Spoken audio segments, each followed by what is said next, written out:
I buried my wife of 40 years on a rainy Tuesday afternoon. By Wednesday evening, my daughter-in-law threw a glossy pamphlet for a notoriously abusive nursing home onto my dining table and told me I had until morning to pack my bags. I did not argue with her. I did not shed a single tear. I just picked up my canvas duffel bag, got into my neighbor's idling truck, and drove into the dead of night. We went straight to an abandoned industrial warehouse where my brilliant late wife had left a financial trap waiting for them. I am Clive. I am 69 years old, a retired automotive mechanic, and a man who spent his entire life fixing broken things. But some things, like the unchecked greed of your own flesh and blood, cannot be repaired. They can only be dismantled piece by piece. Before I tell you exactly how I tore down my son's arrogant empire of lies, let me know which city you are watching from in the comments below. Hit the like button and subscribe if you believe that disrespecting the elders who sacrificed everything for you always comes with a devastating price. The silence in my home was suffocating. The last sympathetic guest had just walked out the front door, leaving behind the heavy scent of wilted funeral lilies and stale coffee. I was sitting in my favorite armchair, staring at the empty space on the sofa where Valerie used to knit. I was physically and emotionally drained. That was the exact moment Megan decided to strike. She walked into the living room, her expensive designer heels clicking sharply against the hardwood floors I had installed with my own two hands. She did not offer a single word of comfort. Instead, she tossed a cheap, brightly colored brochure onto the coffee table right in front of me. The bold letters on the cover read Sunnyside Meadows. I knew that place well. It was a state-run facility constantly on the local news for severe health violations, profound neglect, and staff abuse. It was a dumping ground for the forgotten. I looked up at her pale, perfectly powdered face. She crossed her arms, her icy blue eyes staring down at me with absolute contempt. She told me the transport van would arrive at 8 o'clock the next morning. She said the house was simply too big for one old man, and that she and Jovan needed the space to entertain real estate clients and build their future. She spoke to me as if I were a stray dog that had wandered onto her pristine lawn. I slowly turned my gaze to my 38-year-old son, Jovan, my own flesh and blood. The boy I had worked double shifts in a sweltering garage to put through college. He stood by the liquor cabinet, completely ignoring the horrific cruelty of his wife. He poured himself a tall glass of my most expensive aged whiskey, the special bottle Valerie had bought to celebrate my retirement. He kept his back turned to me the entire time. He took a long sip and looked out the window, choosing his wife's vicious ambition over his father's basic dignity. The message was crystal clear. I was no longer a father to him. I was an expired asset, a burdensome obstacle standing in the way of their total control over my property. If Megan expected me to fall to my knees and beg for mercy, she was severely disappointed. I did not raise my voice. I did not demand respect or remind Jovan of the decades of sacrifices I had made for his success. I simply looked at the brochure, stood up from my chair, and buttoned my heavy winter coat. I had anticipated this exact betrayal for weeks. The brutal truth is that my mourning had started long before Valerie took her final breath. Just 3 weeks ago, while Valerie was receiving hospice care right there in our downstairs bedroom, I had walked in from the kitchen to find Megan kneeling on the closet floor. She was frantically punching numbers into the electronic keypad of our floor safe, completely unaware that I was standing in the doorway. She was practically vibrating with impatience, desperate to get her hands on our life insurance policies and property deeds, while her mother-in-law was slowly dying just feet away. When I told Valerie about it later that night, my brilliant wife simply held my hand and smiled a tired, knowing smile. She told me to prepare myself because the moment she was gone, they would show absolutely no mercy. She was entirely right. So I did not waste my breath arguing with a woman who had no soul or a son who had no spine. I walked past the dining room table, headed straight for the hall closet, and pulled out a heavy canvas duffel bag. I had packed it 3 days ago. It contained my essential clothes, my blood pressure medication, and a few cherished photographs of Valerie. I slung the thick strap over my shoulder and walked steadily toward the front door. I stopped just behind Jovan. I could see the intense tension in his shoulders, the cowardly way he gripped his whiskey glass. I told him to enjoy the bourbon because it would be the last thing he ever drank for free in this house. I did not wait for his response. I stepped out into the freezing night air and closed the heavy oak door behind me, severing my ties to the people who thought they had just won the lottery. I walked down the long driveway to the curb, where a battered Ford pickup truck was already waiting, its engine idling low and steady in the dark. Sitting behind the wheel was Gabe, my 65-year-old neighbor and my closest friend since our grueling days serving together in the Marines. Gabe was a man of very few words, and tonight was no exception. He took one look at my face, saw the heavy duffel bag in my grip, and nodded slowly. I climbed into the passenger seat and threw my bag into the back. I fully expected him to drive the short distance to his own house where he had a spare guest room waiting for me. But as he put the truck into gear, he did not turn toward the quiet residential streets. Instead, he steered us toward the highway, heading straight for the desolate city limits. We drove in complete silence for nearly 40 minutes. The manicured lawns and bright streetlights of our wealthy suburban neighborhood gradually faded away, replaced by the crumbling asphalt and towering chain-link fences of the city's abandoned industrial district. The cold air out here smelled of rust-damp earth and forgotten commerce. Gabe finally slowed the truck and pulled up to a massive, dilapidated textile warehouse at the absolute end of a dark, dead-end road. The sprawling brick building looked like it had been rotting away since the late 90s. We stepped out of the truck, the freezing wind whipping fiercely around us. Gabe walked up to the heavy, rusted steel door of Unit 4. He reached deep into his thick winter coat and pulled out a massive iron key. He looked at me, his expression deadly serious under the pale glow of a distant, flickering street lamp. He told me that Valerie had made him swear on his own life to keep this location an absolute secret from everyone, especially Jovan. Gabe inserted the key into the heavy padlock and said she instructed him to bring me here the exact moment my son and his white wife finally showed their true colors. He turned the key, and the heavy steel door groaned loudly as we pulled it open. He told me Valerie said I would know exactly what to do next. I stepped into the pitch-black warehouse. Gabe reached out and flipped a heavy industrial breaker switch on the masonry wall. A long row of massive overhead lights slammed on one by one, illuminating the vast, cavernous space. I froze instantly. My breath caught sharply in my throat as I stared at what my late wife had secretly built for me. And right then I knew the real war was about to begin. I stepped further onto the smooth concrete floor, my eyes struggling to adjust to the blinding fluorescent glare. The air inside did not smell of decay or mold like the exterior suggested. It smelled of premium carnauba wax, high-octane fuel, and meticulously conditioned leather. Spread across the massive expanse of the warehouse were not piles of rusted machinery or forgotten industrial waste. Instead, parked in perfect diagonal symmetry under the glowing lights sat 6 breathtaking, fully restored classic muscle cars. Their flawless paint jobs mirrored the overhead bulbs shimmering in deep cherry reds, midnight blacks, and metallic blues. I walked slowly past a pristine 1969 Chevrolet Camaro Z28, my trembling hand hovering just inches above its pristine hood.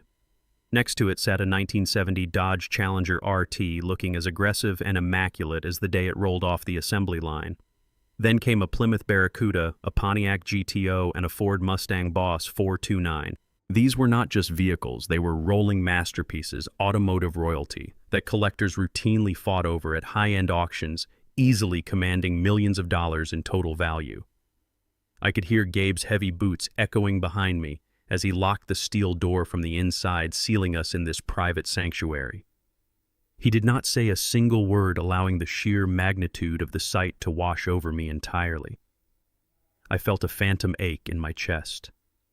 I knew these cars. I knew every curve of their fenders, every intricate detail of their custom exhaust systems, and the specific firing order of their massive V8 engines. They were not strangers to me. They were the ghosts of my past brought back to the physical world in absolute perfection. I touched the cold metal of the Mustang, feeling the reality of the moment sink in. This was not a dream. This was a calculated, deliberate armory. Decades ago, long before my joints stiffened and my hair turned silver, building these machines was my absolute life's passion. I used to spend every weekend covered in grease, hunting down rare parts at scrap yards, pouring my sweat and meager earnings into bringing these exact metal beasts back to life. They were my pride. But then, Jovan grew up. He wanted an expensive private university education that we simply could not afford. When he flunked out and accumulated massive credit card debts trying to keep up with his wealthy, arrogant fraternity brothers, the creditors came knocking at our door. I did what any desperate father would do to keep his son out of jail. I sold my cars. I sold them one by one to ruthless collectors for a fraction of their true worth, watching the transporters haul away pieces of my soul so Jovan could have a clean slate. I never complained. I never threw it in his face. I simply locked the empty garage door and went back to working grueling double shifts at the repair shop. But Valerie never forgot. My brilliant, observant wife had watched me sacrifice everything for a son who never even bothered to say thank you. As I stood trembling in the center of the warehouse, Gabe handed me a thick leather-bound ledger. Inside were dozens of corporate documents, auction receipts, and legal transfer titles. Valerie had not just been managing our household finances. Using her brilliant expertise as a tax accountant, she had created an impenetrable shadow corporation, an anonymous, limited liability company called Iron Phoenix Management. Over the last 20 years, she had meticulously tracked down every single car I had sold. She used her own lucrative investments money she hid perfectly from Jovan and Megan to buy them back. She hired elite restoration teams across the state to bring them to perfect concourse condition, using Gabe as her silent transport manager. She did all of this right under my nose, building an invisible fortress of wealth that our greedy son could never touch. I walked toward the undisputed crown jewel of the collection, a raven black, 1967 Shelby GT 500 parked at the very back of the warehouse. The car was an intimidating masterpiece, but my eyes were instantly drawn to a thick manila folder resting squarely on the center of the gleaming hood. It had my name written across the top in Valerie's unmistakable cursive handwriting. I picked it up, my hands feeling unnaturally heavy. Gabe stepped closer, his jaw tight. He told me Valerie intercepted a highly suspicious piece of mail just 2 days before she passed away and instructed him to put the folder exactly there for me to find. I flipped the folder open. Inside was a dense legal contract thick with aggressive clauses and threatening financial terminology. I scanned the first page and the blood instantly drained from my face. It was a private lending agreement from a notorious shadow creditor known in the city's criminal underworld for breaking kneecaps before ever taking people to court. The borrower's signatures at the bottom of the page belonged to Jovan and Megan. They had borrowed $500,000 in cold, untraceable cash. But that was not the detail that made my stomach violently churn. I looked at the section labeled as collateral. My son and his wife had blatantly forged my signature. They had secretly used my home, the very house I built and paid off decades ago, as the sole collateral for their massive illegal loan. According to the attached financial addendum, they had blown the money on a disastrous commercial real estate gamble that went completely bankrupt months ago. The final page of the contract featured a bold red stamp marking the account as severely delinquent. The absolute final deadline for the $500,000 repayment was next Friday. If the money was not paid in full by then, the shadow creditors would legally seize my house and they would send their violent enforcers to ensure it was completely empty. Megan throwing me into a nursing home was not just casual cruelty, it was a desperate, panicked eviction. They needed me out of the house before the violent debt collectors arrived to take it by force. The harsh vibrating of my cell phone against the cold metal workbench shattered the profound silence of the early morning. I had spent the entire night inside the warehouse, resting in the passenger seat of the pristine Shelby GT 500.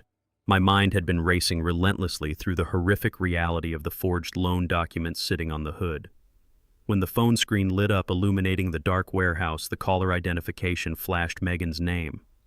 I slowly swiped the screen and brought the phone to my ear, choosing not to say a single word. I did not have to.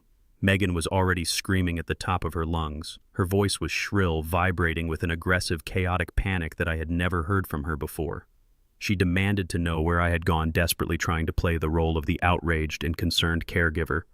But her pathetic, fake concern lasted exactly 3 seconds before she dropped the act entirely. She ordered me to check my email immediately and sign the electronic release forms for Valerie's life insurance policy. It was a substantial sum, easily enough to comfortably clear their $500,000 debt to the shadow creditors, with plenty left over to fund her lavish lifestyle. When I remained completely silent on the line, her tone turned instantly venomous. She told me that if I did not digitally sign those documents within the next hour, she was going to call Adult Protective Services and the local police department. She threatened to file a formal report claiming that I was suffering from severe undiagnosed dementia. She said she would tell the authorities I was a critical danger to myself, that I had wandered off in the middle of the night in a state of confused delirium. She cruelly boasted about how easily the police would believe a well-dressed, articulate white daughter-in-law over a stubborn, elderly black man who had just buried his wife. She promised me they would drag me straight to that abusive Sunnyside nursing home in a straitjacket and petition a judge to grant her full emergency conservatorship over all my finances. She was completely out of her mind with greed and terror. The loan shark deadline was breathing down her neck, and she was entirely willing to destroy my freedom and my reputation just to save her own skin. I listened to her unhinged threats until she finally stopped to take a breath. Then I simply pressed the red button and hung up the phone mid-sentence. I did not feel an ounce of fear. I felt an absolute freezing clarity. I walked out of the warehouse into the crisp morning air where Gabe was already waiting in his idling truck with 2 black coffees. We drove straight to the bustling financial district downtown, pulling up to a towering glass high-rise. We rode the private elevator to the 40th floor, stepping into the immaculate mahogany-paneled offices of attorney Jonathan Thorne. Thorne was not a friendly family lawyer. He was a ruthless corporate litigator, a legal shark known in elite circles for dismantling opposing counsel with cold, calculating precision. Valerie had secretly retained him 5 years ago when she first suspected Jovan was quietly siphoning money from my retirement accounts. Thorne stood up from his massive desk, shook my hand firmly, and offered his brief condolences. But there was absolutely no time for mourning. I handed him the forged loan document I had found in the warehouse. Thorne reviewed the illegal paperwork with a predator's dark smile. I then told him about Megan's phone call detailing her threat to seize Valerie's life insurance through a fraudulent medical conservatorship. Thorne tapped a few keys on his laptop and confidently turned the screen toward me. Valerie, in her infinite wisdom, had already anticipated this exact extortion attempt. Long before her illness finally took her, she had instructed Thorne to draft an emergency financial shield. The massive life insurance payout was never meant to be deposited into my personal bank account where Megan could potentially freeze it or claim it. Instead, with my verbal authorization right then and there, Thorne executed an immediate, irrevocable wire transfer. Every single penny of the insurance money was instantly diverted into the impenetrable blind trust controlled by Iron Phoenix Management. In a matter of seconds, my entire liquid wealth was legally walled off behind complex layers of corporate anonymity. Even if Megan managed to convince a corrupt judge to grant her control over Clive Holloway, she would find absolutely nothing but empty checking accounts. My wealth was now completely invisible. I felt a grim, powerful satisfaction knowing her blackmail attempt had failed before she even finished her sentence. Thorne poured us both the glass of water, preparing to outline our aggressive legal strategy to combat the loan shark's illegal lien on my property. We needed to file an injunction immediately to protect the house. But before he could hand me the preliminary paperwork, a sharp, urgent chime echoed from his sleek tablet resting on the edge of the desk. Thorne frowned, picking up the device and swiping through a high-priority security notification. Because Thorne was now legally managing my entire financial portfolio, he had set up strict real-time tracking on every single account associated with my social security number. His eyes narrowed sharply as he read the alert. He looked up at me, his professional expression hardening into something deeply serious. He told me that Jovan had just initiated a massive transaction that triggered a critical fraud warning. Years ago, when Jovan was a struggling real estate rookie begging for help, I had co-signed a premium emergency credit card for him to help build his professional credit score. I had completely forgotten the account even existed, foolishly assuming he had closed it after establishing his own firm. I was terribly wrong. Not only had the account remained open and tethered to my name, but Jovan had just maxed it out entirely. He had charged nearly $20,000 in a single desperate transaction. Thorne tapped the screen to reveal the exact merchant details. It was a luxury international airline. My cowardly son had just purchased 2 first-class, one-way tickets to Paris, France. The flight was scheduled to depart from the international terminal in less than 4 hours. The reality of the situation hit me like a physical blow to the chest. Jovan and Megan had absolutely no intention of facing the violent debt collectors they had brought down upon our family. They were not trying to get the life insurance money to pay off the dangerous men they owed. They wanted my money to fund their lavish, cowardly escape to Europe. They were planning to flee the country today, leaving me completely alone to face the brutal wrath of the shadow creditors and watch the home I built be violently ripped away from me. My own son was throwing me to the wolves to save himself. I looked at Thorne, feeling the very last remaining shred of my paternal mercy wither and die. I told the lawyer to pack his briefcase immediately. We were going to the airport. We pulled up to the international departure terminal of the city's largest airport just as the morning rush reached its absolute peak. The sprawling glass and steel structure was packed with thousands of hurried travelers, but attorney Jonathan Thorne navigated the chaotic crowds with the practiced, aggressive ease of a man who always knew exactly where he was going. We bypassed the main security checkpoints and took a quiet side escalator up to a glass-walled mezzanine that overlooked the luxury airline ticketing counters. From our elevated vantage point, we had a perfect, unobstructed view of the first-class priority lane. There they were, my son and his wife standing proudly on the thick red carpet reserved for elite passengers, completely oblivious to the financial guillotine suspended directly above their heads. Megan was dressed in a pristine white designer trench coat, her hair perfectly styled, clutching a massive leather travel tote. She was pacing near the velvet ropes, speaking loudly into her cell phone with zero regard for anyone around her. Her voice carried easily over the ambient hum of the terminal. I could hear her bragging to whatever shallow friend was on the other end of the line. She was boasting loudly about her spontaneous new life in Paris, claiming she and Jovan were finally escaping a deeply toxic family environment. She dramatically sighed, telling her friend that her father-in-law had completely lost his mind and that leaving the country was the only way to protect her own mental health. The sheer audacity of her lies was breathtaking. She was painting herself as a brave survivor, entirely omitting the fact that she was currently running for her life from violent criminals after illegally mortgaging a house she did not even own. While Megan paraded her fake victimhood, Jovan was standing at the ticketing counter. He was sweating profusely, anxiously shifting his weight from one foot to the other as the airline agent typed methodically on her keyboard. He looked nothing like the confident, arrogant real estate broker who had turned his back on me yesterday. He looked exactly like a cornered rat.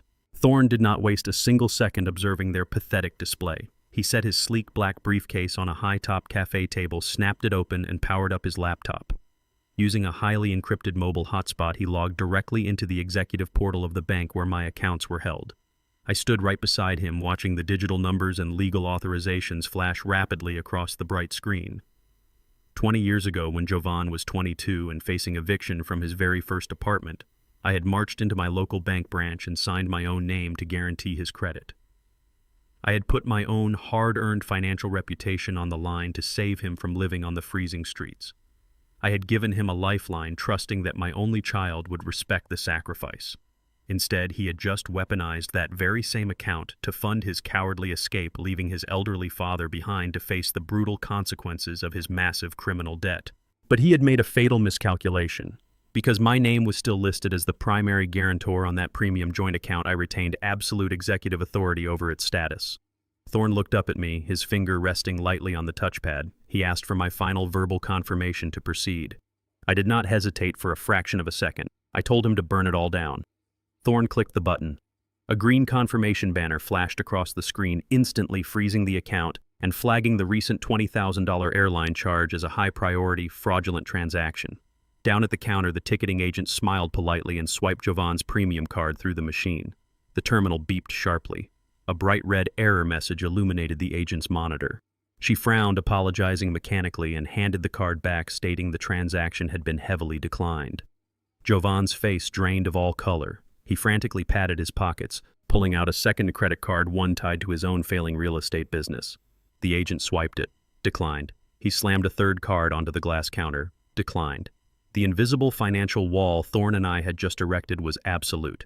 Jovan was now entirely cut off from the global financial system. The ticketing agent stopped smiling entirely. The continuous decline transactions, combined with the severe federal fraud alert now flashing brightly on her monitor, triggered the airline's mandatory security protocol. She quietly stepped back from the counter, discreetly pressing a silent alarm button located just beneath her desk. She asked Jovan to wait a moment, pretending there was a simple system error she needed to resolve with her manager. Jovan wiped the heavy sweat from his forehead, arguing aggressively, demanding she print the boarding passes immediately because they were going to miss their flight. He was completely unaware that two heavily armed airport police officers were already marching purposefully through the crowded terminal, heading straight for the first-class counter. The officers flanked Jovan, instantly placing their heavy hands firmly on his shoulders. They loudly informed him that he was being detained for questioning regarding the use of stolen and fraudulent financial instruments. The entire terminal seemed to stop and stare. Megan froze in her tracks. She ended her phone call abruptly, staring in sheer horror as the police began patting down her husband. Jovan reached out his trembling hand, begging Megan to explain the situation to the officers, pleading with her to use her own hidden cash reserves to fix the problem. But Megan did exactly what her selfish nature dictated. her face twisted into a mask of utter disgust. She took 3 large steps backward, physically distancing herself from the man she had sworn to love. She loudly declared to the officers that she had absolutely no idea what he was doing, claiming she was a victim of his financial crimes and knew nothing about any stolen credit cards. Without a single look back, she turned on her designer heels and stormed out of the terminal, abandoning her husband to the authorities to save herself. As the officers pulled Jovan's arms behind his back to apply the steel handcuffs, absolute panic overtook him. With his hands restricted, he clumsily pulled his cell phone from his jacket pocket. Before the officer could snatch the device away, I watched my son quickly type out a desperate text message. Because I still paid the bill for his family cellular plan, Thorne's legal software instantly mirrored the outgoing message on his tablet. Jovan had just texted the shadow creditors. He had given them my exact home address, telling the violent enforcers that the old man had the $500,000 in cold cash hidden in a floor safe. My son had just painted a lethal target directly on my back, willingly sacrificing my life to buy himself another 48 hours of breathing room. The officers dragged him away toward the holding cells. I looked at Thorne and closed the laptop. The time for defensive maneuvers was officially over. Leaving Jovan to his inevitable fate at the airport terminal, Attorney Jonathan Thorne and I walked briskly back to his sleek sedan parked in the VIP garage. I knew exactly where we needed to go next. Before the airport police had slapped the heavy steel handcuffs onto his wrists, my cowardly son had sent a desperate text message containing my home address to ruthless criminals. He had effectively invited a violent home invasion using my safety as a bargaining chip to buy himself a few extra hours. I could not let these thugs destroy the house Valerie and I had built together. We drove swiftly through the dense city traffic, heading straight back to my quiet suburban neighborhood. As Thorne steered his car around the final corner onto my street, I saw a massive, unmarked black SUV aggressively parked right in the middle of my pristine front lawn. Deep tire tracks were torn into the grass. The heavy oak front door of my house, the very door I had meticulously sanded, carved, and stained 30 years ago, had been violently kicked off its steel hinges. It lay splintered and ruined on the hardwood floor of the entryway, surrounded by shattered glass from the decorative side panels. I stepped out of Thorne's car, my jaw clenched tight. I walked up the driveway with steady, measured steps, with Thorne matching my pace right beside me, his leather briefcase firmly in hand. We stepped over the ruined door and entered the living room. The place had been completely ransacked, but not by the massive men who had just arrived. Standing in the center of the chaotic living room was Megan. She had fled the airport in a blind panic, completely abandoning her husband to the federal authorities, and had driven straight to my house. She was frantically tearing apart the glass display cabinets and throwing the sofa cushions to the floor. In her trembling hands, she clutched a velvet box containing Valerie's heirloom pearl necklace and my vintage gold retirement watch. She was desperately looting her dead mother-in-law's house for pawnable assets to fund her solo escape. But before Megan could even register my presence in the hallway, heavy, intimidating footsteps echoed from the kitchen. 2 massive men walked purposefully into the living room. They wore dark leather jackets, their faces hardened by years of enforcing brutal street justice for the criminal underworld. The lead enforcer, a towering man with a thick, jagged scar running down his thick neck, cracked his knuckles menacingly. He looked at Megan with eyes devoid of any human empathy. He told her the time for running was officially over, demanding the $500,000 her husband had promised them.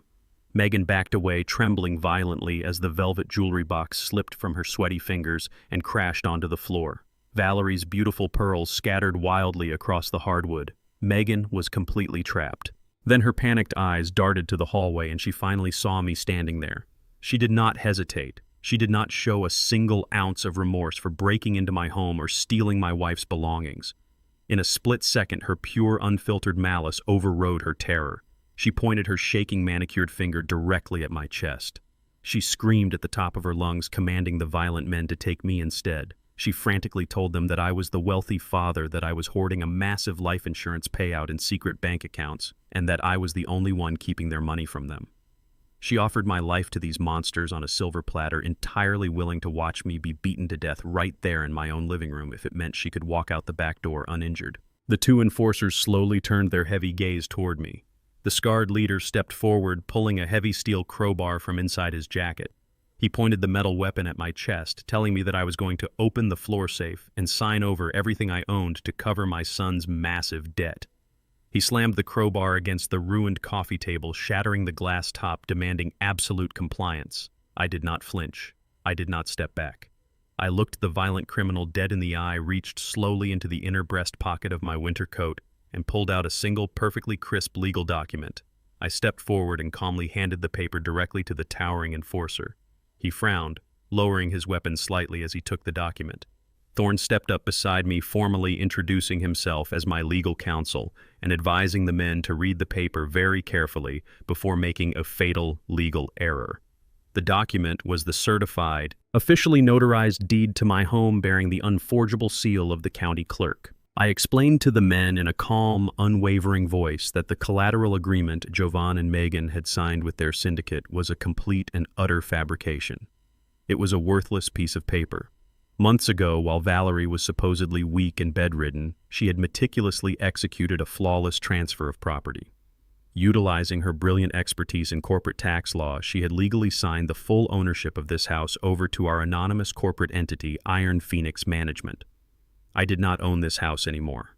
A faceless, highly protected corporation did. I watched the enforcer's eyes scan the dense legal text. I told him that Jovan and Megan had blatantly forged my signature on their loan application.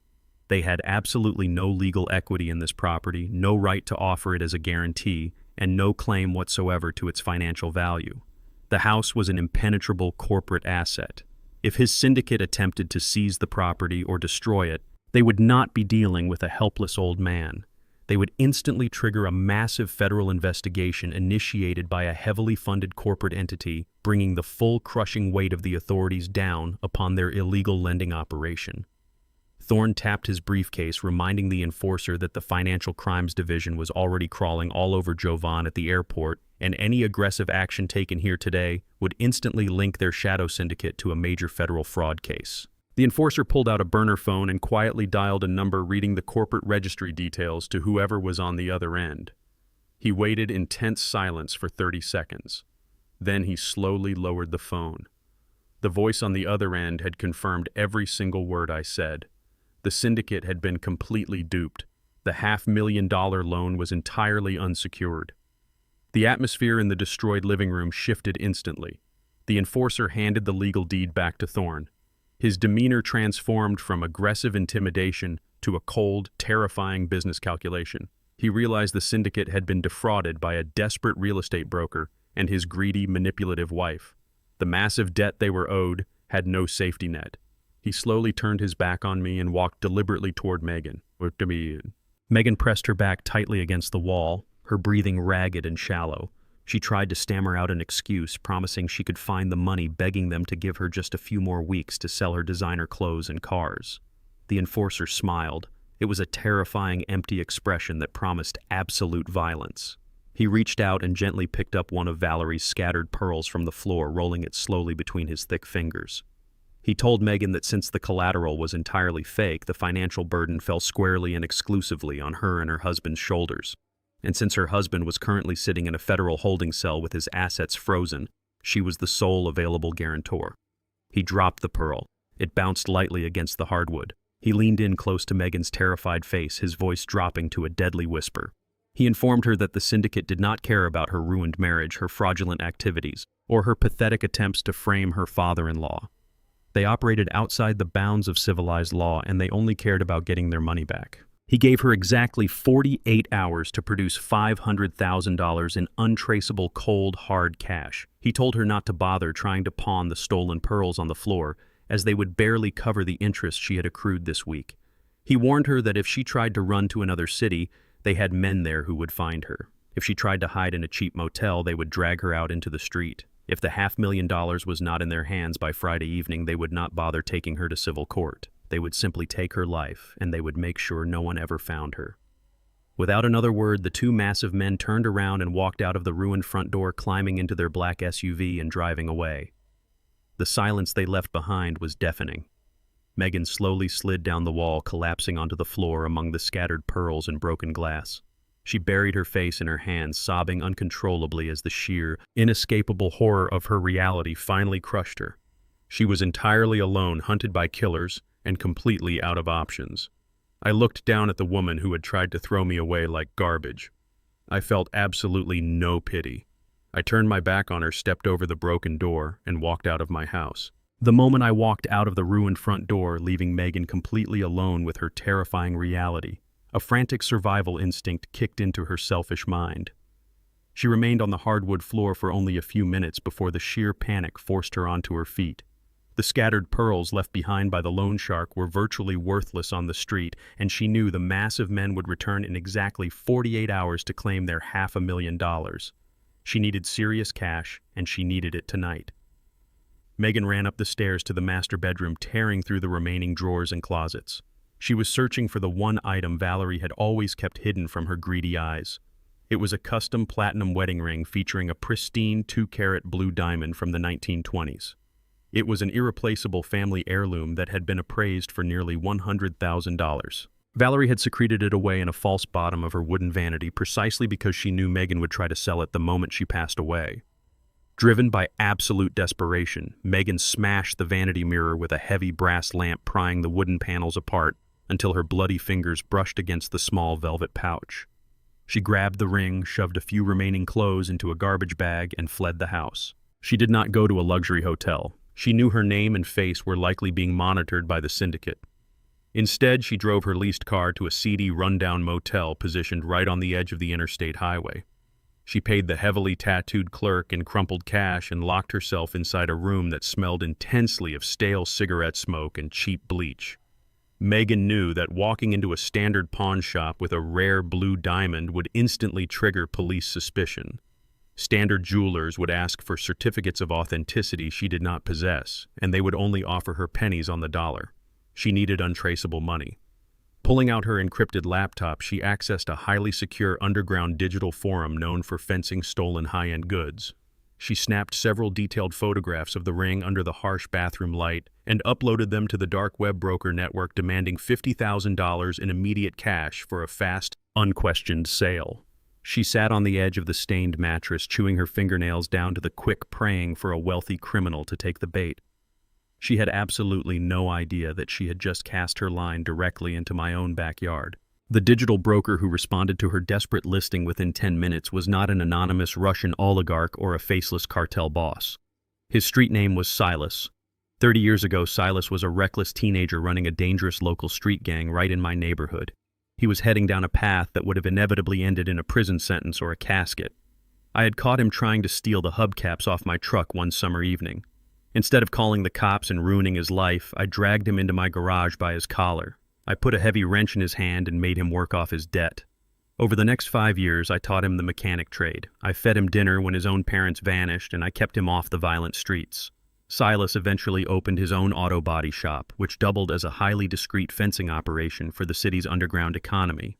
Silas was a criminal, but he operated with a strict code of absolute loyalty to the man who had saved his life. The moment he saw the photographs of the blue diamond ring illuminate his computer screen, he recognized it instantly. He had sat across the dinner table from Valerie countless times. He knew the intricate filigree pattern of that platinum band. Silas immediately picked up his burner phone and dialed my private number. I was sitting in attorney Jonathan Thorne's office when the call came through. Silas told me exactly what was happening, his voice thick with quiet anger. He asked for my permission to handle Megan his own way, offering to send his own crew to the motel to retrieve the ring and teach my daughter-in-law a permanent lesson in respect. I told him to stand down. I did not want street justice. I wanted her entirely dismantled by the absolute letter of the law. I instructed Silas to play along with her desperate scheme. I told him to message her back, agree to the $50,000 asking price, and tell her he was sending a courier to her motel room in 1 hour with a briefcase full of cash. Silas agreed immediately, setting the digital trap with flawless precision. The moment I hung up the phone with Silas Thorne, and I sprang into coordinated action. I reached into my leather jacket and pulled out a thick envelope containing Valerie's meticulously organized insurance appraisals, complete with high-resolution photographs and the unique laser-engraved serial number of the blue diamond. Thorne placed a direct priority phone call to a senior detective in the Major Crimes Division, a man he frequently played golf with on the weekends. I officially filed a sworn grand theft report providing the exact location of the stolen property and the immediate flight risk of the suspect. We handed the police a perfectly wrapped felony conviction on a silver platter. Back at the decaying roadside motel, Megan was pacing the worn carpet, clutching the velvet pouch tightly in her sweaty palm. She was rehearsing her escape plan, calculating how fast she could drive across the state line once she had the briefcase of cash in her hands. When a sharp, authoritative knock echoed against the thin wooden door, a wave of profound relief washed over her. She assumed it was Silas's courier arriving with her salvation. She unlocked the deadbolt and threw the door open, completely ready to make the exchange. But there was no courier holding a briefcase. Instead, the blinding beams of heavy tactical flashlights pierced through the darkness of the doorway. Half a dozen uniformed police officers swarmed into the cramped room with their weapons drawn, shouting aggressive commands that completely deafened her. They slammed Megan hard against the cheap drywall, kicking her legs apart and wrenching her arms violently behind her back to apply the heavy steel handcuffs. The velvet pouch fell from her trembling hand, spilling the brilliant blue diamond directly onto the filthy carpet. The lead detective picked it up, verifying the serial number with a jeweler's loupe right in front of her face. He read her Miranda rights in a bored, monotonous voice, officially charging her with grand theft of a priceless historical artifact, a high-level felony carrying a mandatory state prison sentence. Megan was dragged out of the motel room, crying hysterically, her designer coat dragging through the mud of the parking lot as the red and blue police lights illuminated her complete humiliation. They threw her into the back of a heavily caged squad car and transported her directly to the central precinct. Once she was processed, fingerprinted, and stripped of her expensive jewelry, the booking officer granted her a single phone call from the holding cell. She did not call a lawyer. She dialed her husband. Jovan had miraculously managed to secure a temporary preliminary release from federal custody by maxing out a hidden emergency bail bond account he had kept strictly secret from her. He was currently hiding in a cheap rental car on the other side of the city, terrified and alone. When he answered the phone, Megan sobbed uncontrollably into the receiver. She begged him to come to the precinct. She pleaded with him to use whatever hidden cash he had left to post her massive bail, promising they could still figure out a way to run away together. Jovan listened to his wife's desperate weeping in absolute silence. The man who had willingly thrown his own father to violent debt collectors had absolutely no loyalty left in his cowardly heart. He coldly informed her that he was keeping his remaining emergency funds to hire a federal defense attorney to save himself from the bank fraud charges she had helped orchestrate. He told her she was entirely on her own. He hung up the phone, severing their marriage with a single click. Megan dropped the heavy plastic receiver, sliding down the cold concrete wall of her cell as the crushing weight of her total isolation finally broke her. After hanging up the phone on his sobbing wife and leaving her to rot in a county holding cell, Jovan sat in his cheap rental car, his mind racing with sheer terror. The federal fraud charges stemming from the frozen credit cards were a massive, life-altering problem, but they were a problem for next year. The violent syndicate enforcers who had just kicked down his father's front door were a problem for tomorrow.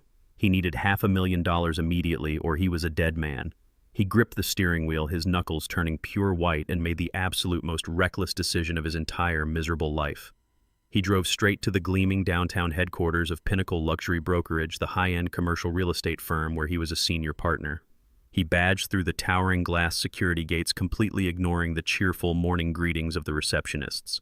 He marched directly to his expansive corner office, locked the heavy glass door behind him, and powered up his secure desktop terminal. He stripped off his expensive suit jacket, his hands shaking violently as he bypassed the standard security protocols and logged directly into the firm's master escrow accounts. These highly restricted accounts held millions of dollars in client deposits for massive commercial property acquisitions. Jovan desperately convinced his panicked mind that he was simply borrowing the funds for a few days. He planned to wire exactly $500,000 to an untraceable offshore shell company he had set up years ago, pay off the violent debt collectors in cash, and then figure out a way to replace the stolen money by manipulating future property sales. He typed in the complex routing numbers, his breathing shallow and rapid sweat stinging his eyes. He just needed to press the final executive authorization button to release the funds.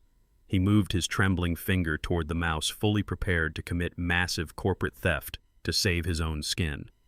He took a deep breath and clicked the button, but the confirmation screen did not load. Instead, his computer monitor instantly went completely black. A bright red system error message flashed across the center of the screen, explicitly stating his executive administrative access had been permanently revoked by the chief compliance officer. A heavy, authoritative knock echoed against his locked office door. Before Jovan could even stand up from his leather chair, a master key turned in the lock and the door swung open. Two large corporate security guards stepped into the room, followed closely by the firm's chief executive officer, a stern, unforgiving man named Bradley Hastings. Bradley did not look angry. He looked absolutely disgusted. He ordered the guards to step back, commanding Jovan to leave his computer and follow him to the executive boardroom immediately. Jovan's heart hammered violently against his ribs as he walked down the long, carpeted hallway. He assumed the automated financial security system had simply flagged his attempted wire transfer and locked him out as a precaution. He had absolutely no idea that a lethal legal trap had been set for him long before he even entered the building. When Bradley pushed open the heavy oak doors of the boardroom, Jovan froze completely in his tracks. Sitting calmly at the head of the massive mahogany table, sipping a cup of black coffee, was attorney Jonathan Thorne. Thorne did not look up from the neatly organized legal documents spread across the polished wood.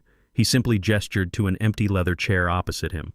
Jovan collapsed into the seat, the horrifying reality of his doom settling over him like a heavy shroud. Thorne slowly pushed a thick black binder across the table toward the chief executive. Valerie Holloway was not just a quiet, grieving mother. She was a brilliant, meticulous tax accountant who possessed an eagle eye for spotting financial discrepancies. 3 years ago, when Jovan tearfully begged her to help him prepare his personal finances for a routine corporate audit, she had quietly uncovered the incredibly ugly truth behind his sudden flashy wealth. Jovan had not been earning his massive bonuses through hard work and savvy negotiations. He had been systematically skimming thousands of dollars from client escrow accounts, falsifying structural inspection reports, and funneling the stolen cash through dummy vendor invoices to fund his expensive luxury cars, his extravagant vacations, and his designer wardrobe. Valerie had been profoundly devastated by the discovery, but she had never confronted him. Instead, she had spent the last 3 years secretly compiling every single fraudulent wire transfer, every doctored receipt, and every forged signature. She had built a bulletproof, irrefutable dossier of his corporate crimes and handed it directly to Thorne just weeks before her death, instructing him to use it only if Jovan tried to destroy his father. Thorne calmly explained to Bradley that the legal estate of Clive Holloway had recently uncovered these severe financial irregularities and had a strict moral obligation to surrender the evidence directly to the firm to protect their own corporate liability. Bradley flipped through the heavy binder, his face turning an alarming shade of crimson as he saw the sheer magnitude and audacity of Jovan's continuous theft. He slammed the binder shut, the sharp sound echoing like a gunshot in the perfectly quiet room. He looked at Jovan with pure, unfiltered hatred. He fired him on the absolute spot.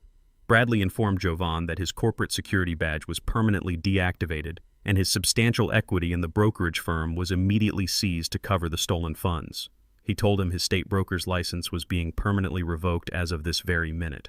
Furthermore, Bradley explicitly stated that the firm's ruthless legal team was currently drafting a comprehensive criminal report to hand over directly to the Federal Bureau of Investigation by the end of the day. Jovan tried to speak, tried to formulate a pathetic begging excuse, but his throat was completely dry. Bradley gestured to the two massive security guards standing by the door. They stepped forward and grabbed Jovan roughly by the shoulders, completely ignoring his protests. They dragged him out of the boardroom, marched him through the busy open-plan office in front of dozens of his shocked, whispering colleagues, and pushed him violently out the front doors of the towering glass building. They threw a small cardboard box containing his desk photographs onto the pavement beside him, strictly warning him that if he ever stepped foot on the property again, he would be arrested for criminal trespassing. Jovan stumbled backward onto the hard concrete sidewalk, clutching his bruised shoulder. The bright morning sun felt blindingly harsh. He had absolutely nothing left in the world. His wife was sitting in a county jail cell facing grand theft charges. His lucrative career was completely obliterated. His bank accounts were frozen by Thorne, and federal prison was an absolute certainty. He slowly pushed himself up from the dirty pavement, dusting off the knees of his ruined designer suit. He took a deep, shaky breath, desperately trying to figure out where he could possibly hide. He needed a bus ticket, a cheap motel room, anywhere to disappear. Then a massive, imposing shadow fell over him, completely blocking out the morning sun. He slowly turned his head toward the busy street. Idling silently at the curb directly in front of him was a massive, unmarked black SUV.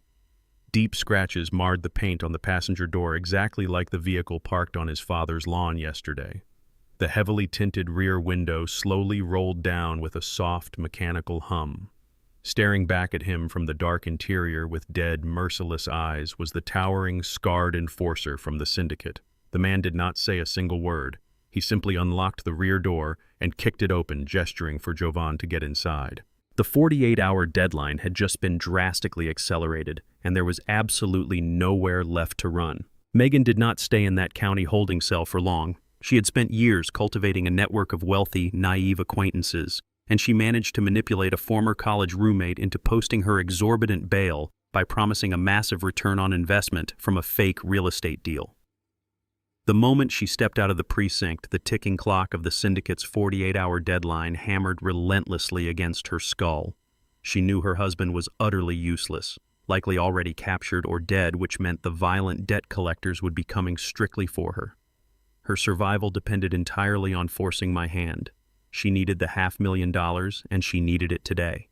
During the chaotic morning when she had thrown the nursing home brochure at me, she had secretly slipped a small, coin-sized GPS tracker into the side pocket of my canvas duffel bag, desperately hoping I would lead her straight to the hidden life insurance documents. Her greedy paranoia had inadvertently given her the exact coordinates of the abandoned industrial warehouse. I was standing near the front of the massive building, wiping a speck of dust from the gleaming chrome bumper of the 1970 Dodge Challenger, when the heavy steel entry door suddenly flew open. The harsh afternoon sunlight spilled onto the smooth concrete floor, casting a long, frantic shadow. Megan stood in the doorway, her appearance completely unrecognizable from the pristine, arrogant woman she was yesterday. Her expensive designer clothes were stained with county jail grime, her hair was a tangled mess, and her pale face was twisted into a mask of feral desperation. But it was not her ruined appearance that demanded attention. It was the massive, heavy-duty construction sledgehammer gripped tightly in her trembling, manicured hands. She dragged the heavy iron head of the hammer across the concrete floor, the grinding metallic scrape echoing loudly through the cavernous space. She marched directly toward the center of the warehouse, her wild eyes darting frantically over the 6 flawless million-dollar classic muscle cars parked in perfect symmetry. She stopped just a few feet away from the pristine 1967 Shelby GT 500, breathing heavily, gripping the long wooden handle of the sledgehammer with both hands. She screamed my name, her voice cracking with absolute hysteria. She demanded that I immediately transfer $500,000 from the life insurance trust into her personal offshore account. She pointed the heavy iron hammer directly at the flawless raven black hood of the Shelby, threatening to completely obliterate the priceless vehicle. She swore to me that she would smash every single windshield, crush every custom engine block, and destroy every ounce of steel in the room until I gave her the money she needed to save her own life. She thought the threat of destroying my life's work would finally break my resolve. She thought she possessed the upper hand. I did not flinch. I did not take a single step backward or raise my voice in panic. I simply pulled a small, heavy black electronic key fob from the pocket of my denim work jacket.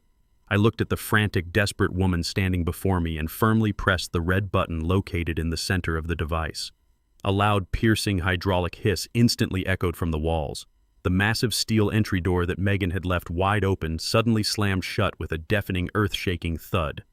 Heavy automated steel deadbolts aggressively slid into place across the frame, sealing the door completely. The electronic locking system engaged with a sharp mechanical click, permanently trapping both of us inside the windowless industrial vault. Megan spun around, dropping the head of the sledgehammer onto the floor in momentary confusion. She ran to the door and shoved her shoulder against the cold steel, frantically pulling at the handle, but it was completely immovable. She spun back to face me, her confusion rapidly mutating into pure, unadulterated rage. She demanded to know what I had just done. I calmly placed the key fob back into my pocket. I told her that she was standing inside a heavily fortified corporate asset entirely owned by Iron Phoenix Management, and the security protocols did not negotiate with trespassers. She genuinely believed holding a heavy tool made her a terrifying threat. But she had absolutely no idea who I truly was beneath the gray hair and the quiet demeanor. 40 years ago, when I was a young, struggling mechanic running a small repair shop in the most dangerous ward of the city, I had faced down hardened criminals holding loaded weapons to my chest. I had fought tooth and nail to protect my modest livelihood from men who truly understood violence. Staring down a spoiled, privileged woman whose hands were shaking under the sheer weight of a 20-pound hammer was completely laughable to me. Valerie had known my history perfectly. That was precisely why she had authorized Gabe to install a military-grade locking mechanism on this specific warehouse. She knew that when the financial walls finally closed in on our greedy son and his ruthless wife, they would lash out violently like cornered animals. I stood my ground, my posture entirely relaxed. I coldly informed Megan that she could not destroy what was already protected, and that swinging that hammer would be the final catastrophic mistake of her miserable life. My calm, absolute defiance completely shattered whatever tiny fragment of sanity Megan had left. She let out a guttural, blood-curdling scream of pure frustration. She gripped the long wooden handle of the sledgehammer, planted her designer boots firmly on the concrete, and swung the massive iron head backward with every ounce of physical strength she possessed. Her eyes were locked dead on the pristine glass windshield of the Shelby GT 500. She threw her entire body weight forward, aiming to deliver a devastating, crushing blow to the classic car. But Megan was not a laborer. She had never swung anything heavier than a tennis racket in her entire privileged life. She completely misjudged the heavy, awkward momentum of the 20-pound solid iron head.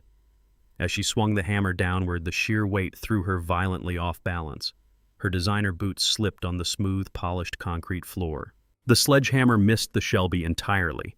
The heavy iron head sailed past the gleaming fender and slammed with catastrophic force directly into the massive high-voltage industrial electrical junction box mounted on the concrete pillar right beside the car. The impact was absolutely deafening. The iron hammer instantly shattered the thick metal casing of the junction box, violently crushing the complex network of live wires and heavy-duty circuit breakers inside. A massive, blinding shower of blue and yellow sparks erupted into the air like a violent firework raining down over the concrete.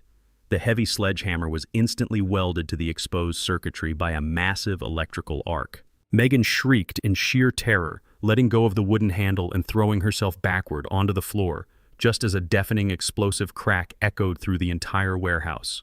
In less than a second, every single overhead fluorescent bulb violently popped and died. The massive windowless space was instantly plunged into absolute, suffocating pitch-black darkness. The catastrophic electrical failure immediately triggered the warehouse's emergency backup systems. The piercing high-decibel shriek of the security sirens began blaring from the corners of the ceiling, the sound so loud it physically vibrated in my chest. Thick, heavy smoke began pouring from the shattered junction box, filling the air with the sharp, toxic stench of burning copper and melting plastic. Megan was sobbing loudly in the absolute darkness, crawling blindly across the concrete floor, completely disoriented and terrified by the deafening sirens. She had trapped us both in a pitch-black, screaming steel box, and the heavy electronic doors were permanently deadlocked without power. The fire department breached the warehouse within 20 minutes of the catastrophic electrical failure. Sparks were still showering from the ruined junction box, illuminating the thick, toxic smoke when the heavy steel doors were finally pried open with the hydraulic jaws of life. The moment the blinding beams of police flashlights cut through the darkness, Megan launched into the performance of a lifetime. She threw herself onto the cold concrete, sobbing hysterically and pointing a shaking manicured finger directly at my chest. She screamed to the responding armed officers that I had suffered a severe, violent, psychotic break. She claimed I had lured her to this abandoned industrial building, locked the heavy steel doors with a remote control, and actively tried to murder her with the sledgehammer in a paranoid, delusional frenzy. The police swept the room with their flashlights, looking at the massive iron hammer permanently welded to the shattered electrical box, and then looking at me, a silent, unmoving, elderly man standing calmly in the dark. Before I could even offer a factual statement to the officers, an ambulance arrived with flashing lights accompanied by a man Megan had desperately called while trapped inside the dark warehouse. It was Dr. Simon Croft, a notoriously corrupt private psychiatrist who catered exclusively to the city's wealthy elite. Croft was famous for providing whatever medical documentation his affluent clients needed for the right price. Megan had paid him a massive, untraceable cash retainer weeks ago, anticipating she might need to declare me legally incompetent to forcefully seize my financial assets. Croft did not conduct a medical examination. He did not ask me a single question. He took one look at the chaotic scene, listened to Megan's fabricated story of attempted murder, and immediately signed an emergency involuntary 72-hour psychiatric hold. He confidently told the police I was a severe immediate danger to myself and others. Despite my complete lack of physical aggression, the officers placed me in the back of the ambulance. They strapped me tightly to the medical gurney, stripping away my basic human rights based entirely on the purchased signature of a crooked physician and the desperate, calculated lies of a cornered woman. Megan watched the ambulance doors slam closed, a triumphant, malicious smirk finally breaking through her fake tears. She truly believed she had just won the ultimate victory. I was transported under police escort directly to the high-security psychiatric ward of the city's largest private hospital. I was immediately stripped of my clothing, dressed in a thin, degrading paper gown, and locked inside a sterile white observation room with a heavy, reinforced steel door. A lesser man would have panicked completely. A man who did not understand the intricate, lethal game currently being played would have banged his fists violently against the thick glass, screaming endlessly about his stolen classic cars and his deceitful daughter-in-law. That is exactly what Dr. Croft and Megan were counting on. They desperately needed me to act like a raving lunatic to legally justify an extended permanent medical conservatorship. But I did not give them a single ounce of satisfaction. I walked slowly over to the narrow hospital bed, laid down on the thin mattress, and simply went to sleep. Over the next 48 hours, I was subjected to a relentless, exhausting battery of psychological evaluations by the hospital's independent nursing staff. I answered every single question with absolute chilling clarity. I recited my social security number, the current date, the exact names of the current political leaders, and the precise mechanical firing order of a 1967 Shelby engine. I was perfectly polite, entirely cooperative, and completely serene. My absolute calmness deeply unsettled the attending nurses, who quickly realized through their daily assessments that the man sitting before them was not suffering from dementia or violent psychosis. I was simply an exhausted widower, waiting patiently for the legal clock to run out. Valerie and I had extensively researched the brutal, underhanded tactics greedy families use to steal estates from the elderly. We knew the involuntary psychiatric hold was the ultimate weapon of the desperate, but we also knew it was a dangerous, double-edged sword. By forcing me into this specific private hospital under Dr. Croft's direct, exclusive care, Megan had inadvertently placed me right at the epicenter of the man's illicit medical empire. I was no longer just a random victim on the street. I was now an officially registered patient firmly embedded within his secure digital network. That was exactly the Trojan horse attorney Jonathan Thorne needed to execute the next phase of our plan. On the crisp morning of the third day, the 72-hour legal hold was finally expiring. The heavy electronic door to my observation room clicked open, and Dr. Croft confidently strode in, clutching a thick medical clipboard to his chest. He wore a sharp designer suit underneath his pristine white coat, looking down at me with absolute aristocratic arrogance. He pulled a heavy silver pen from his breast pocket and coldly informed me that despite the independent nurse's overwhelmingly positive clinical notes, his professional diagnosis concluded I was suffering from severe degenerative paranoia. He told me he was currently signing the final legal paperwork to permanently strip me of my financial autonomy and transfer full medical power of attorney directly to Megan. He leaned over the edge of the metal bed, pressing the silver pen to the official paper, fully ready to sign away my entire life and freedom. Before the black ink could even touch the page, the observation room door swung open with aggressive force. Attorney Jonathan Thorne stepped inside his dark suit, immaculate, his expression completely merciless. But Thorne was not alone.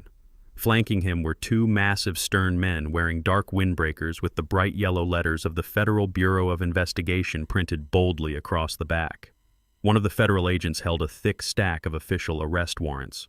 Dr. Croft froze completely, the expensive silver pen slipping from his trembling fingers and clattering loudly onto the linoleum floor. Thorne smiled, resembling an apex predator finally showing its teeth. He calmly informed the terrified doctor that they were not there to petition a judge for my release. They were there specifically for him.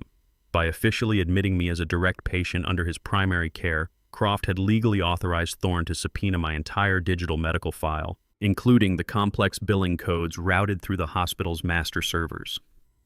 Thorne had spent the last 48 sleepless hours tearing ruthlessly through the hospital's financial back-end, uncovering a massive multi-million-dollar Medicare fraud ring that Croft had been operating in the shadows for a decade. He had been billing the government for phantom treatments on wealthy elderly patients, The federal agent stepped forward without hesitation, pulling Croft's arms violently behind his back and slapping heavy steel handcuffs directly over his expensive gold watch. Thorne looked down at the terrified, legally ruined doctor and quietly thanked him for the hospital stay, noting that it had provided the perfect federal jurisdiction to completely destroy his corrupt medical career. The heavy steel handcuffs clicked shut around Dr. Croft's wrists, the sharp metallic sound echoing loudly in the sterile observation room. The arrogant, aristocratic demeanor he had worn just moments ago completely evaporated, replaced by the raw, shivering terror of a man watching his luxurious life shatter into a million irreparable pieces. As the two massive federal agents grabbed his elbows to escort him out the door, Croft dug the heels of his expensive Italian loafers into the linoleum floor. He frantically looked back at Attorney Jonathan Thorne, his voice cracking violently as he begged for a deal.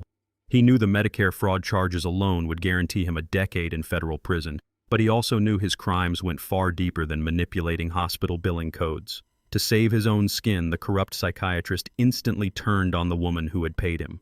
He blurted out Megan's name, his words tumbling over each other in a desperate, pathetic rush. He loudly confessed that the fake psychiatric hold he had placed on me was only a secondary favor. The real conspiracy, he admitted, had begun weeks earlier while my beautiful wife was still alive. Croft revealed that Megan had approached him in secret, handing him a thick envelope containing $10,000 in untraceable cash. In exchange for the massive bribe, Croft had illegally prescribed highly concentrated, unrecorded liquid sedatives. He handed the dangerous narcotics directly to Megan with explicit instructions on how to slip them into Valerie's daily meals. Megan's ultimate goal was not simply to ease her mother-in-law's pain, but to systematically drug her into a severe state of semi-conscious delirium. She intended to chemically obliterate Valerie's mental capacity just enough so that she and Jovan could force a pen into her trembling hand and make her blindly sign a fraudulent will completely disinheriting me and granting them total control over the entire estate. Croft stood there, trembling, tears of pure cowardice streaming down his pale face, offering to testify against Megan in open court if the federal prosecutors would grant him immediate leniency. He genuinely believed his confession was a shocking revelation that would completely blindside me. I remained sitting on the edge of the narrow hospital bed, my expression entirely unchanged. I did not gasp in horror or leap forward to strike the pathetic doctor. I simply looked at Thorne and gave him a slow, deliberate nod. Thorne unclasped his sleek leather briefcase once again and pulled out a thick, sealed medical dossier stamped with the official insignia of an independent, out-of-state toxicology laboratory. He handed the heavy file directly to the lead federal agent. I calmly explained to the terrified doctor that his confession was entirely unnecessary because we already possessed the absolute proof. Valerie was not a fragile, oblivious woman who simply faded away in the dark. She was a brilliant, razor-sharp accountant who missed absolutely nothing. During her final weeks of hospice care, she had noticed her evening tea tasting unusually bitter. She recognized the sudden, unnatural fogginess clouding her normally pristine mind. Instead of confronting Megan and tipping her hand, my incredibly brave wife had quietly taken action. While Megan and Jovan were out shopping with stolen funds, Valerie had Gabe secretly drive her to a private medical clinic 2 towns over. She had a comprehensive panel of blood drawn and rigorously tested. The toxicology reports came back showing lethal, unauthorized levels of heavy psychiatric sedatives completely foreign to her approved hospice care plan. Valerie had meticulously documented every single symptom, cross-referenced the exact timeline of Megan's visits, and created a bulletproof, unbroken chain of evidence. She had literally weaponized her own poisoning from beyond the grave. She endured the chemical assault in absolute silence, knowing that the medical records safely locked in Thorne's vault would eventually become the ultimate legal guillotine. I looked Dr. Croft dead in the eyes and told him that his illegal prescriptions had not just sedated my wife, they had actively accelerated her physical decline. He had not just committed medical malpractice or elder abuse. He had actively participated in a calculated, premeditated conspiracy to end her life. The blood drained completely from Croft's face as the true, horrifying gravity of his situation finally crushed him. The atmosphere in the small observation room shifted instantly from a white-collar fraud bust to a highly critical violent crime scene. The lead federal agent immediately pulled out his encrypted radio, requesting secure channels to coordinate directly with the city's homicide division. The civil dispute over a stolen house and a fake life insurance policy was officially dead. It had instantly mutated into a massive criminal investigation for attempted murder and conspiracy. The agents dragged the sobbing doctor out of the psychiatric ward, leaving Thorne and me alone to finalize my immediate release paperwork. The trap we had meticulously set was now snapping shut with lethal, inescapable velocity. Across the city, Jovan was experiencing his own terrifying reality. The syndicate enforcers had dragged him out of their black SUV and violently thrown him onto the front lawn of his own luxurious, heavily mortgaged suburban home. The scarred leader had kicked him sharply in the ribs, giving him a final non-negotiable ultimatum to find the $500,000 hidden somewhere inside the house before midnight, or they would return to burn the property to the ground with him inside. Jovan had crawled through his own front door, bleeding and sobbing, locking the heavy deadbolts behind him.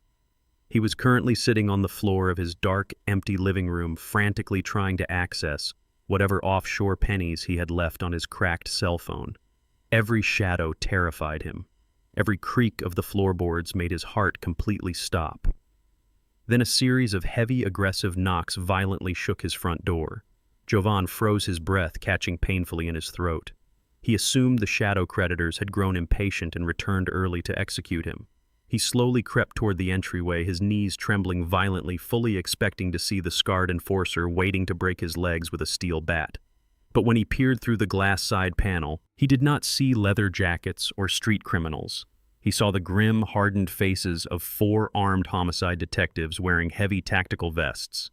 Before Jovan could even reach for the doorknob, the detective swung a heavy steel battering ram, smashing the door completely off its hinges. They swarmed into the elegant foyer, slamming my terrified son face first into the hardwood floor. They pressed their heavy boots into his back and violently wrenched his arms behind him, loudly declaring that he was under arrest for the attempted homicide of Valerie Holloway. The heavy hardwood floor of the foyer pressed violently against Jovan's bruised face as the homicide detectives secured his wrists in cold, unyielding steel handcuffs. They dragged him out of his luxurious, heavily mortgaged suburban home, parading him in front of his shocked and whispering neighbors. They threw him into the back of an unmarked police cruiser, the heavy doors slamming shut and sealing his fate. The ride to the central precinct was a suffocating nightmare of flashing streetlights and absolute silence. Once inside, they stripped him of his expensive tie, his shoelaces, and his belt, treating him exactly like the common criminal he had always been beneath his designer suits. They threw him into a freezing, windowless interrogation room, shackling his ankle to a heavy steel ring firmly bolted to the stained concrete floor. He sat there for hours under the harsh, buzzing fluorescent lights, the terrifying reality of his situation slowly devouring his mind. When the lead detective finally walked in and threw crime scene photos of Valerie's toxicology reports onto the scarred metal table, my son completely shattered. He did not ask for a lawyer. He did not invoke his constitutional right to remain silent. Instead, driven by the same pathetic, cowardly instinct of self-preservation that had defined his entire adult life, Jovan immediately attempted to throw his own wife to the wolves. He sobbed uncontrollably, tears streaming down his pale face, swearing to the hardened detectives that he had absolutely no idea his mother was being poisoned. He frantically claimed that Megan was a deranged, greedy sociopath who had orchestrated the entire lethal plot entirely on her own. He painted himself as a naive, grieving son who was completely manipulated by a malicious woman. To prove his fabricated innocence, Jovan desperately directed the detectives to a hidden, zippered compartment inside his leather briefcase, which the police had confiscated and logged upon his arrest. He told them they would find a signed, notarized document proving his complete ignorance. The detectives left the room, retrieved the briefcase from the evidence locker, unzipped the hidden silk pocket, and pulled out a single sheet of heavy cream-colored parchment. It was a drafted legal indemnification letter bearing Megan's signature, explicitly stating that she had acted completely alone in securing the liquid psychiatric sedatives and administering them to Valerie. The document claimed Jovan was entirely innocent and legally shielded from her actions. Jovan sat back in his metal chair, trembling and sweating profusely, genuinely believing this forged piece of paper would be his golden ticket to freedom. He thought he had brilliantly outsmarted the homicide division. He thought his corporate deception skills would translate perfectly to a murder investigation. He was catastrophically wrong. I was sitting quietly in my newly secured office at the Iron Phoenix Management Headquarters when attorney Jonathan Thorne called me to explain my son's pathetic and desperate maneuver. Thorne was already stationed at the Central Precinct, coordinating directly with the federal agents who had just arrested the corrupt Dr. Croft. Because the poisoning of my wife was now explicitly tied to a massive federal Medicare fraud conspiracy, the Federal Bureau of Investigation had assumed joint jurisdiction over the entire case. When the homicide detectives presented Thorne and the federal agents with the supposed confession letter Jovan had produced from his briefcase, Thorne did not even blink. He knew my son better than Jovan knew himself.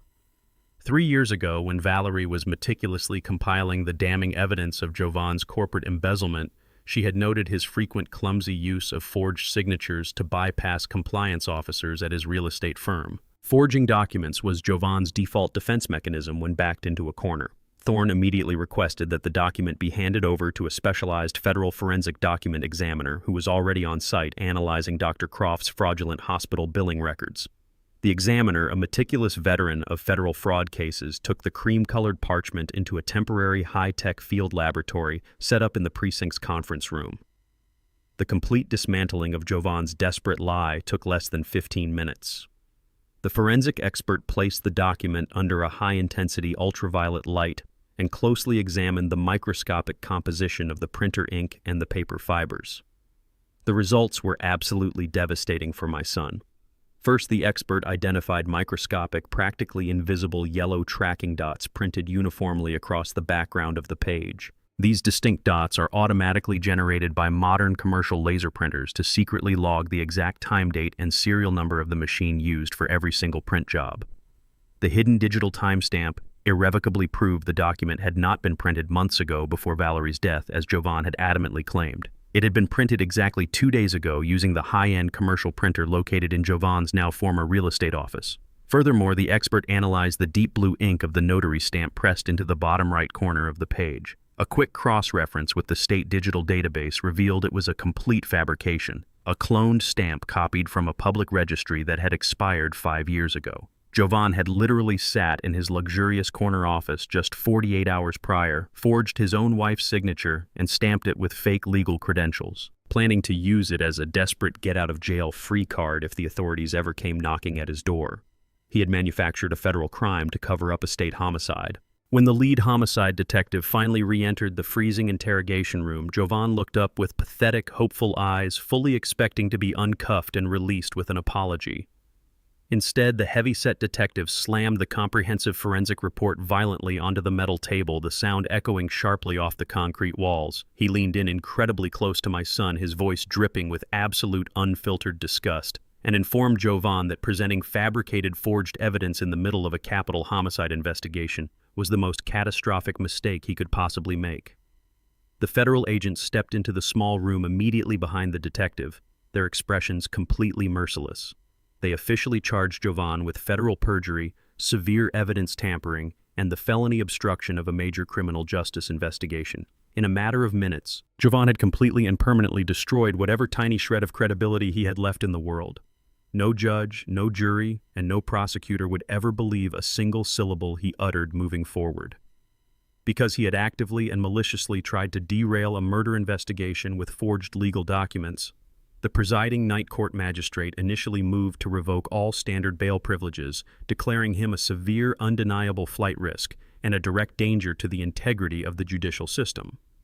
However, Jovan's corrupt connections were not entirely exhausted just yet. Utilizing a highly unethical, exorbitantly priced criminal defense attorney whom he called from the precinct payphone, Jovan managed to secure a temporary, severely restricted release pending a formal grand jury indictment.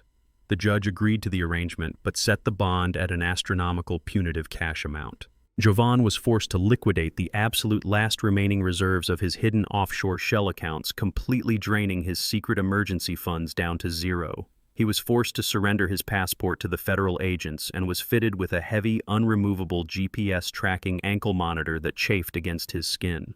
When Jovan finally walked out of the heavy glass doors of the Central Precinct late that evening, he was a completely broken, destitute man.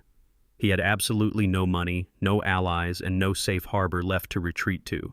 He stood alone on the cold concrete steps, pulling his thin suit jacket tight against the chilling, biting wind, desperately scanning the dark, empty street for a taxicab. He genuinely thought the crushing weight of the legal system was his greatest nightmare.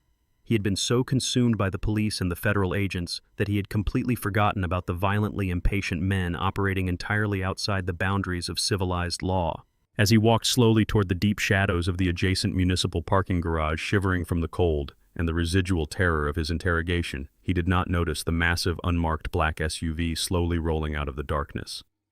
Its headlights were completely turned off, the engine, humming in a low, predatory growl, quietly stalking him as the absolute final trap prepared to spring shut. The heavy tires of the unmarked black SUV screeched against the slick concrete of the municipal parking garage, completely blocking my son's only path of escape. Jovan froze his breath, pluming in the freezing night air. He was exhausted, stripped of his wealth, and wearing a heavy GPS ankle monitor that effectively made him a walking beacon for the authorities. The dark-tinted doors of the vehicle swung open simultaneously. The scarred enforcer stepped out, accompanied by two massive men wielding solid steel pipes. Jovan backed away, raising his trembling hands in a pathetic gesture of surrender. He frantically tried to explain his situation, babbling incoherently about the federal fraud charges, the frozen bank accounts, and his wife's arrest. He begged them for just a little more time, promising he could liquidate some hidden assets if they just let him breathe. The enforcer did not care about federal indictments or marital betrayals. He cared exclusively about the $500,000 that was missing from his syndicate's ledger. He walked slowly toward Jovan, his heavy boots echoing loudly through the empty garage.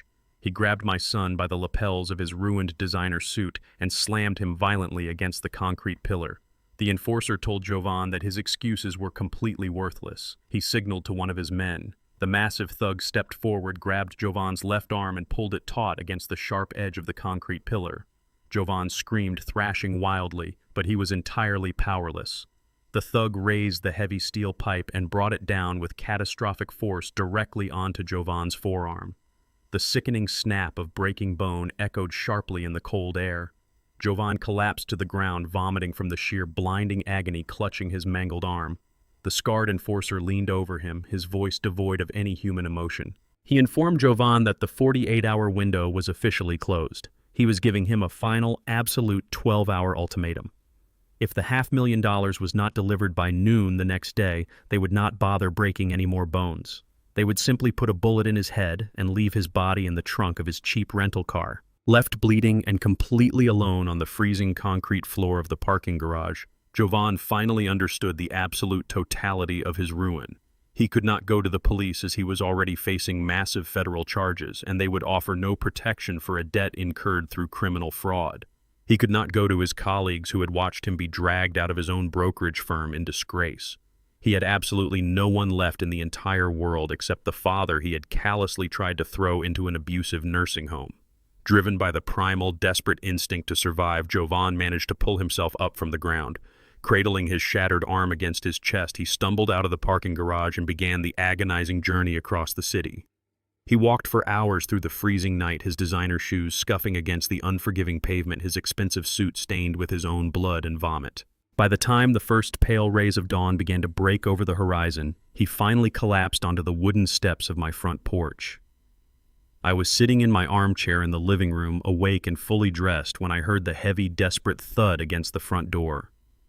I unlocked the deadbolt and pulled the door open. Jovan was completely unrecognizable. He fell forward onto his knees, weeping uncontrollably, his face bruised and smeared with grime. He looked up at me with pathetic, pleading eyes. He begged for my forgiveness, his words slurring through his tears and physical agony. He offered me the ultimate desperate trade. He swore he would testify entirely against Megan in federal court. He promised to take the stand and detail exactly how she had purchased the illegal sedatives, how she had poisoned his mother, and how she had orchestrated the forged loan documents. He offered to hand me total control of the narrative, willing to plead guilty to lesser charges and serve prison time if I would just use the life insurance money to pay off the syndicate and save his life. He sobbed loudly, reminding me of the times I had bailed him out of trouble when he was a reckless teenager, begging me to be his savior one last time. I stood in the doorway looking down at the broken, bleeding man who shared my last name. Decades ago, the sight of my son in such profound pain would have broken my heart. I would have sacrificed anything to protect him. But the father who would have blindly shielded him died the exact moment I saw him sipping expensive whiskey while his wife threw me out of my own home. I did not invite him inside. I did not offer him a warm blanket, a glass of water, or a shred of paternal comfort. Instead, I reached into the inner pocket of my heavy jacket and pulled out a single, perfectly crisp piece of paper. I crouched down slightly and slid the formal document across the cold wooden floorboards of the porch, stopping it right at his bleeding knees. Jovan stared blindly at the paper, his mind struggling to process what he was seeing. It was not a bank draft. It was not a check made out to the criminal syndicate. It was an official, legally binding notification of debt transfer. Yesterday afternoon, while Jovan was being interrogated by federal homicide detectives, attorney Jonathan Thorne had arranged a highly discreet, heavily guarded meeting with the leaders of the Shadow Syndicate. The criminals had realized that Jovan's loan was a completely toxic asset backed by fraudulent collateral and hopelessly entangled in a massive federal murder investigation. They wanted out before the authorities seized their illicit funds. Thorne had offered them a simple, elegant solution. Iron Phoenix Management, the corporate entity fully controlled by me, had legally purchased Jovan's entire $500,000 debt for pennies on the dollar. I looked down at my weeping son and delivered the final crushing truth. I told him the enforcers had not cornered him in the parking garage to collect their own money. They had already been paid in full by my lawyer. They broke his arm specifically to deliver a brutal physical message from his new creditor. I coldly informed Jovan that the violent criminal underworld was no longer looking for him. The syndicate was entirely out of the picture. My limited liability company was now his sole legal and absolute creditor. He did not owe the mob $500,000 anymore. He owed me. And unlike the criminals he had foolishly tried to outsmart, I was not going to accept his pathetic excuses or his desperate bargains. I owned his debt, I owned his future, and I was going to collect every single penny using the absolute crushing weight of the law. Jovan stared at the crisp legal document resting against his bloody knees. His bloodshot eyes slowly scanned the dense legal typography, desperately searching for a loophole, a mistake, a glimmer of hope. But the signatures were perfect. The notarizations were absolute. Iron Phoenix Management, the faceless corporate entity controlled entirely by the father he had betrayed, now legally owned his massive $500,000 debt. The sheer suffocating reality of his situation crashed over him like a rogue wave. His pathetic weeping abruptly stopped, replaced by a sudden, incredibly foolish surge of defensive rage. He clutched his shattered forearm tightly against his chest and struggled to his feet, swaying unsteadily on the wooden porch. He glared at me, his face twisting into a mask of pure, desperate hatred. He screamed that I had deliberately set him up, accusing me of orchestrating the entire syndicate encounter just to steal his life. He spat blood onto the floorboards, loudly declaring that he was still a licensed real estate broker, completely ignoring the fact that he had been violently stripped of his credentials just yesterday. He threatened to sue my limited liability company for predatory lending practices. He swore he would drag Iron Phoenix Management into federal civil court, claiming he had signed the original syndicate contract under extreme duress, and that my acquisition of the debt was a malicious, illegal conspiracy to financially ruin him. He shouted that he would tie me up in litigation for the rest of my natural life, demanding I rip up the contract right then and there. His threats were loud, violent, and entirely hollow. He was a broken man barking at a concrete wall, genuinely believing his non-existent legal knowledge could intimidate a father who had already anticipated his every move. I did not raise my voice to match his pathetic screaming. I simply looked at him with absolute freezing indifference, stepped backward into my warm house, and closed the heavy front door right in his bruised face, locking the deadbolt with a sharp final click. I did not need to argue with him on the porch because attorney Jonathan Thorne was already executing the next devastating phase of our strategy from his downtown office. Because Jovan had officially missed the midnight deadline stipulated in the original syndicate contract, the loan was now legally classified as severely defaulted. This triggered the aggressive, instantaneous penalty clauses embedded deep within the paperwork. Thorne did not waste a single hour. By the time Jovan finally limped away from my property and managed to catch a city bus back to his empty suburban home, the final pillars of his fake wealth were already being dismantled. As Jovan walked up his driveway, he was greeted by the blinding amber flashing lights of two heavy-duty commercial tow trucks. Men in thick canvas jackets were currently securing thick steel chains around the axles of his pristine, custom-ordered Italian sports car. Jovan had purchased that incredibly expensive vehicle the exact same week Valerie received her terminal diagnosis, utilizing money he had embezzled from his clients to celebrate what he assumed would be a massive impending inheritance. Now he was forced to stand on the sidewalk and watch the tow trucks drag the symbol of his arrogant greed down the street, legally repossessed by my corporation as partial collateral for his defaulted debt. Simultaneously, Thorne executed a sweeping financial levy across all banking institutions. Every single dollar left in Jovan's frozen personal accounts, every hidden mutual fund he had tried to shield, and the meager equity remaining in his heavily mortgaged properties were instantly seized and transferred into the Iron Phoenix Trust. By noon, Jovan Holloway possessed absolutely nothing. He was a man with a shattered arm facing federal perjury and state homicide charges with a net worth of absolute zero. The news of Jovan's spectacular absolute financial annihilation traveled rapidly through the intricate channels of the criminal justice system. It did not take long for the information to reach the high-security county jail, where Megan was currently sitting in a cold concrete holding cell. She had been desperately pacing the small space, terrified of the impending grand theft and murder conspiracy charges, clinging to the delusional hope that her husband might still possess enough hidden leverage to hire elite defense attorneys for them both. When her overworked public defender finally visited her through the thick plexiglass partition and informed her that Jovan's assets had been entirely seized by a corporate entity controlled by Clive Holloway, the color completely drained from her face. Her survival instinct, a cold reptilian calculation that always prioritized her own life above all others, instantly took total control of her mind. She realized Jovan was no longer a partner. He was a massive sinking anchor made of solid lead, and he was going to drag her straight down to the bottom of the ocean. Megan immediately demanded that her public defender arrange an urgent, highly confidential meeting with the lead federal prosecutors and the state homicide detectives. She sat in the sterile interrogation room, perfectly maintaining the facade of a terrified, manipulated victim. Without a single ounce of hesitation, she threw the man she had sworn to love completely under the heavy wheels of the justice system. She offered to turn state's evidence against her own husband. She frantically claimed that Jovan was the singular mastermind behind the entire lethal plot. She insisted that he had physically forced her to purchase the illegal sedatives from Dr. Croft, threatening her with severe violence if she did not poison Valerie's tea. She offered to testify that Jovan had entirely orchestrated the forged loan documents and the fake life insurance scheme to permanently seal his fate and secure full immunity for her own murder charges. Megan offered the prosecutors a devastating, undeniable piece of evidence. She promised to deliver a secretly recorded audio confession proving Jovan's absolute guilt in exchange for a signed plea deal. The ultimate betrayal was now fully in motion. The meeting was set for 2 a.m. at a decaying 24-hour diner on the desolate outskirts of the city limits. The neon sign buzzed erratically outside the rain-slicked window, casting harsh red shadows across the cracked vinyl booth. I sat alone in the dim light, nursing a heavy porcelain mug of bitter black coffee. The small bell above the door chimed sharply, and Megan walked in. She was shivering violently, wearing a cheap hooded jacket over her soiled designer clothes, constantly looking over her shoulder as if the syndicate enforcers were right behind her. She slid into the booth opposite me, her hands trembling as she placed a small silver digital voice recorder perfectly in the center of the scratched Formica table. She did not bother with pleasantries or fake apologies.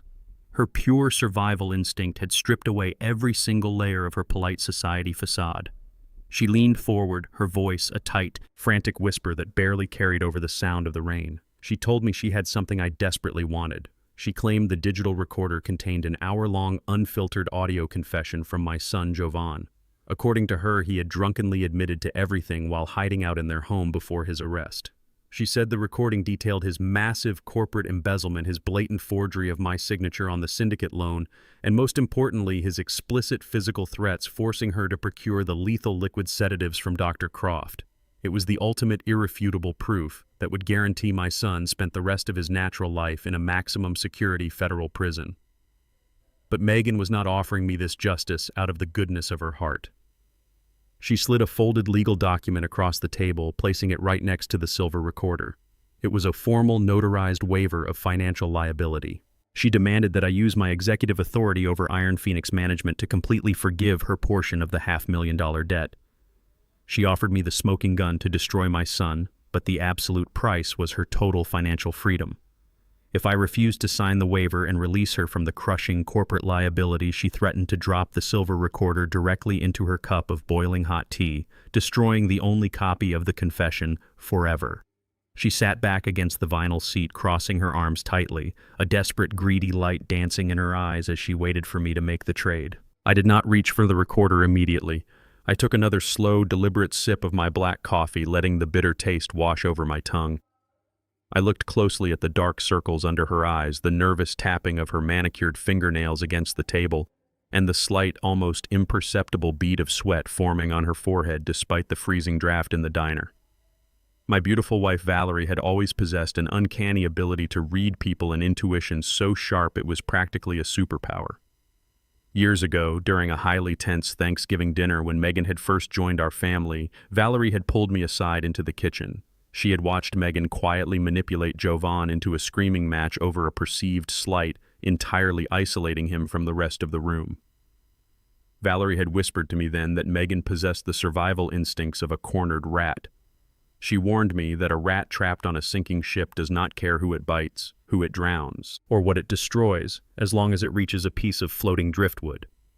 Valerie had explicitly warned me to never under any circumstances trust a gift from this woman, especially when she appeared to be at her most vulnerable and desperate. Megan was currently offering me the ultimate gift, the absolute key to finishing off the son who had betrayed me. But the entire setup felt completely wrong. The diner was far too quiet. The lone waitress had poured my coffee and immediately disappeared into the back kitchen, never returning to check on us. Megan's posture was too rigid, her eyes darting nervously not toward the front door, but toward the lonely patron sitting 2 booths behind me, quietly reading a newspaper. I knew she was playing a highly dangerous, calculated game. I slowly reached out across the scratched Formica table. I did not touch the legal waiver she desperately wanted me to sign. Instead, I picked up the small silver digital recorder. The metal casing felt unusually warm in my palm. I looked directly into Megan's eyes, searching for the telltale flicker of deception. She held her breath, her entire body tensed like a tightly coiled spring, eagerly waiting for me to verbally agree to her terms of extortion. She needed me to say the words out loud. I pressed my thumb firmly against the playback button on the side of the device, intending to verify the existence of Jovan's voice before I even considered looking at her legal document. The small digital screen illuminated with a bright green backlight, but it did not display an audio file queued for playback. Instead, the screen displayed a steady blinking red dot accompanied by a running timer. The device was not holding a saved recording at all. It was actively recording at this very second, and the red antenna symbol indicated it was actively transmitting a live audio feed. In that exact fraction of a second, the lonely patron sitting 2 booths behind me threw his newspaper onto the table. He stood up abruptly, his heavy chair scraping violently against the linoleum floor. He was a tall, broad-shouldered man wearing a heavy tactical vest underneath a nondescript dark windbreaker. He marched straight toward our booth, reaching into his pocket and pulling out a gleaming gold badge and a pair of heavy steel handcuffs. He was an undercover state detective. Megan's terrified expression instantly vanished, replaced by a vicious, triumphant sneer.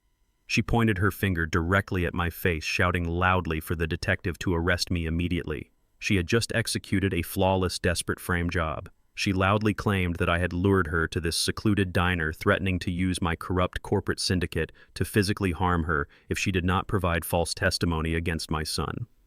She told the detective that I was currently attempting to extort her using the massive $500,000 debt to blackmail her into committing federal perjury to secure my revenge. She had voluntarily worn a wire, bringing the undercover detective here to capture me, demanding the fake confession in exchange for debt forgiveness. The detective unclipped his shoulder radio, officially calling for backup units to surround the diner, loudly informing me that I was being placed under arrest for felony extortion, severe witness tampering, and criminal blackmail. Megan slid out of the booth, smiling with the cold, absolute satisfaction of a predator who had just successfully reversed the trap. She actually believed she had outsmarted me, fully convinced she was about to walk out of the diner completely free while I spent the rest of my life rotting in a prison cell.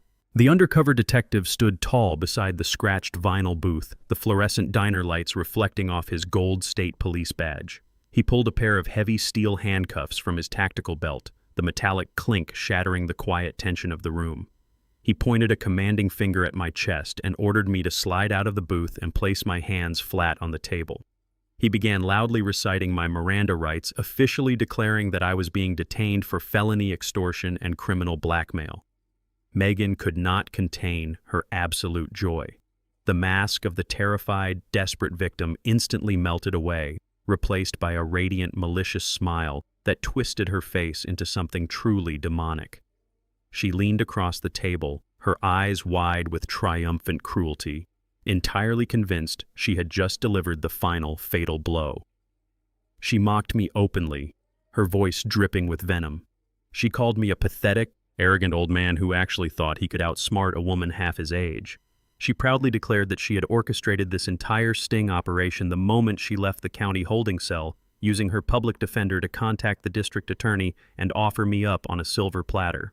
She laughed a cold, breathless laugh, boasting about how she was going to watch me rot in a maximum security prison while she legally reclaimed the million-dollar classic cars from the warehouse and moved back into the house I had built for Valerie. She told the detective that I was a dangerous, manipulative mastermind who had driven her husband to madness, painting herself as the ultimate survivor. The detective commanded me a second time to stand up and submit to the arrest, resting his hand cautiously on the grip of his service weapon. I did not move a single muscle. I did not raise my hands. I simply reached forward, picked up my heavy porcelain mug, and took another slow sip of my bitter black coffee. Before the detective could forcefully grab my shoulder and drag me out of the booth, the small bell above the diner's front door chimed sharply. The heavy glass door swung open, letting in a violent gust of freezing rain. Attorney Jonathan Thorne walked into the diner. His expensive Italian suit was perfectly dry beneath a long wool trench coat, and his signature black leather briefcase swung steadily at his side. He did not look surprised by the presence of the armed police officer, nor did he look concerned that his client was moments away from being placed in handcuffs. He walked with the terrifying absolute confidence of an apex predator stepping into his own territory. Thorne stepped smoothly between the detective and the table, blocking the officer's line of sight to me. He unclasped his briefcase, pulled out a thick legal folder bearing the embossed seal of a federal judge, and handed it directly to the undercover detective. He spoke in a voice so calm and authoritative it commanded the entire room. He informed the state officer that the local sting operation was entirely null and void, completely superseded by a federal injunction signed less than 2 hours ago. Thorne explained that I was not a criminal suspect. I was an officially protected cooperating witness in a massive ongoing federal investigation involving Medicare fraud, corporate embezzlement, and the attempted homicide of my late wife. The detective frowned, his eyes darting rapidly across the complex legal text, realizing immediately that he had stepped into a jurisdictional minefield. Megan's triumphant smile faltered, a sudden flicker of genuine panic crossing her eyes. She demanded to know what was happening, screaming at the detective to ignore the lawyer and put me in chains. She had no idea that Thorne and I had anticipated this exact ambush long before she even walked into the diner.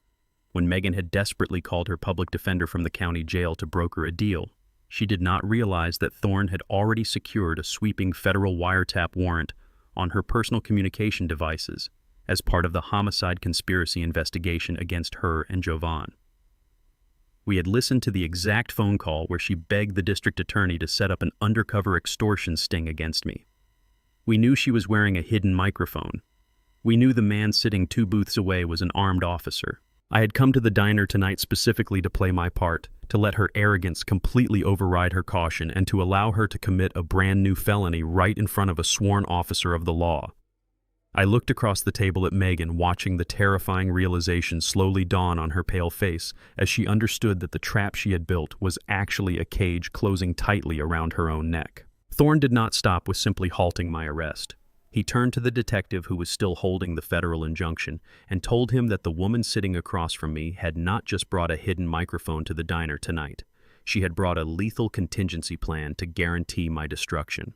Thorne pulled his sleek tablet from his briefcase, tapped the screen twice, and placed it flat on the table facing the detective. He pressed play on a high-definition video file. It was the unedited raw security camera footage from the diner's own surveillance system. Thorne had contacted the diner's owner earlier that evening, legally purchasing exclusive access to the live camera feeds under the protective umbrella of Iron Phoenix Management's corporate security protocol. The video on the screen clearly showed the interior of the diner exactly 1 hour before I arrived. It showed Megan walking through the front door looking nervously around the empty restaurant. The camera tracked her as she walked directly to the exact booth we were currently sitting in. The detective watched in absolute silence as the digital version of Megan reached deep into her oversized designer tote bag and pulled out a heavy black semi-automatic handgun. She quickly pulled a roll of thick silver duct tape from her pocket, crawled under the table, and firmly taped the loaded weapon directly to the underside of the wooden booth right where I was currently sitting. Thorne calmly explained to the detective that the weapon was an unregistered stolen firearm that Megan had purchased on the dark web just hours after posting bail. Her ultimate plan was not just to record me asking for a confession. Her plan was to trigger a confrontation, alert the police, and then frantically claim that I had pulled a gun on her. She wanted the police to either lock me away for armed extortion or shoot me dead right here in the diner. The undercover detective's face drained of all color as the sheer magnitude of the deception hit him. He had been completely manipulated, used as an unwitting pawn in an assassination plot against a federally protected witness. He slowly lowered the federal injunction onto the table. Without saying a single word, he dropped to one knee and shined his tactical flashlight under the booth. He reached his hand upward and pulled hard. The sharp ripping sound of duct tape echoed through the quiet diner. He stood back up, placing the heavy black handgun heavily onto the scratched Formica table right next to Megan's silver digital recorder. Megan stopped breathing. Her eyes widened in absolute paralyzing terror as she stared at the weapon she had planted. She tried to push herself out of the booth, stammering a pathetic, incoherent denial, claiming the video was faked and the gun was not hers. The detective did not want to hear a single syllable. His previous calm demeanor vanished, replaced by furious professional outrage. He grabbed Megan violently by the collar of her cheap jacket, hauling her out of the booth and slamming her hard against the diner window. He ripped her arms behind her back, the heavy steel handcuffs biting ruthlessly into her wrists. He loudly declared that she was under arrest for the manufacturing of false physical evidence, filing a malicious and fraudulent police report, and the illegal possession of a stolen firearm during the commission of a felony. She screamed hysterically, thrashing against his grip, begging me to help her, pleading for mercy as the reality of a guaranteed 20-year prison sentence finally crushed her. I did not blink. I sat perfectly still, finishing the last drop of my black coffee, watching the detective drag my screaming daughter-in-law out into the freezing, relentless rain. The heavy mahogany doors of the federal courthouse sealed shut with a resonant thud, locking us all inside a theater of absolute, inescapable consequences. 7 months had passed since that freezing rain slicked night at the 24-hour diner. 7 months of relentless federal indictments, seized assets, and media scrutiny had completely pulverized the arrogant, privileged facades of the two people sitting at the defense tables. The grand trial had finally commenced, consolidating the massive charges of federal fraud, perjury, extortion, and the attempted homicide of my late wife. I sat in the second row of the gallery, observing the stark physical deterioration of my son and my daughter-in-law. They did not sit together. They were placed at entirely separate tables, flanked by court-appointed public defenders, separated by a wide aisle of polished wood that might as well have been a bottomless canyon. Jovan looked incredibly gaunt, his designer suits long gone, replaced by an ill-fitting drab gray jacket that hung loosely over his slumped shoulders. His shattered arm had healed poorly, leaving him with a permanent awkward stiffness. Megan sat a few feet away, her hair entirely stripped of its expensive color, her face pale and drawn. There was absolutely no love left between them. They did not exchange glances of shared grief or mutual support. Every time they looked at each other, their eyes burned with pure, venomous hatred.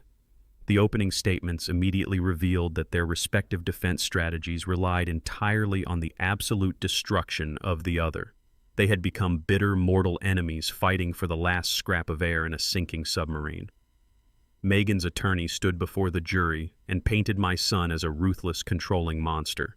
He argued that Jovan was a desperate corporate embezzler who had systematically terrorized his wife, forcing her under the threat of severe physical violence to procure the illegal sedatives from Dr. Croft. He claimed Megan was a battered, terrified hostage who only followed Jovan's lethal instructions to save her own life. Jovan's attorney aggressively retaliated, standing up to declare that Megan was a manipulative, greedy sociopath who operated entirely alone. He painted her as a black widow who had manipulated a grieving son, forging his signature on loan documents and orchestrating the poisoning of Valerie out of pure unfiltered malice, while Jovan was completely unaware. I sat quietly and watched the two people who had conspired to throw me into a notoriously abusive nursing home tear each other to bloody shreds in front of a federal judge. I did not feel a single ounce of joy or triumph watching my only child humiliate himself in open court. I felt only a cold, hollow peace. Around my neck, I wore a deep burgundy silk tie with a subtle geometric pattern. It was Valerie's absolute favorite tie. She had purchased it for me on my 60th birthday, carefully wrapping it around my collar in the bedroom mirror, her warm hands smoothing the fabric against my chest. She used to tell me that a man's true strength was not measured by how loud he could shout, but by how quietly he could endure a storm until it was time to strike back. Sitting in the sterile, heavily guarded courtroom, I felt her presence beside me.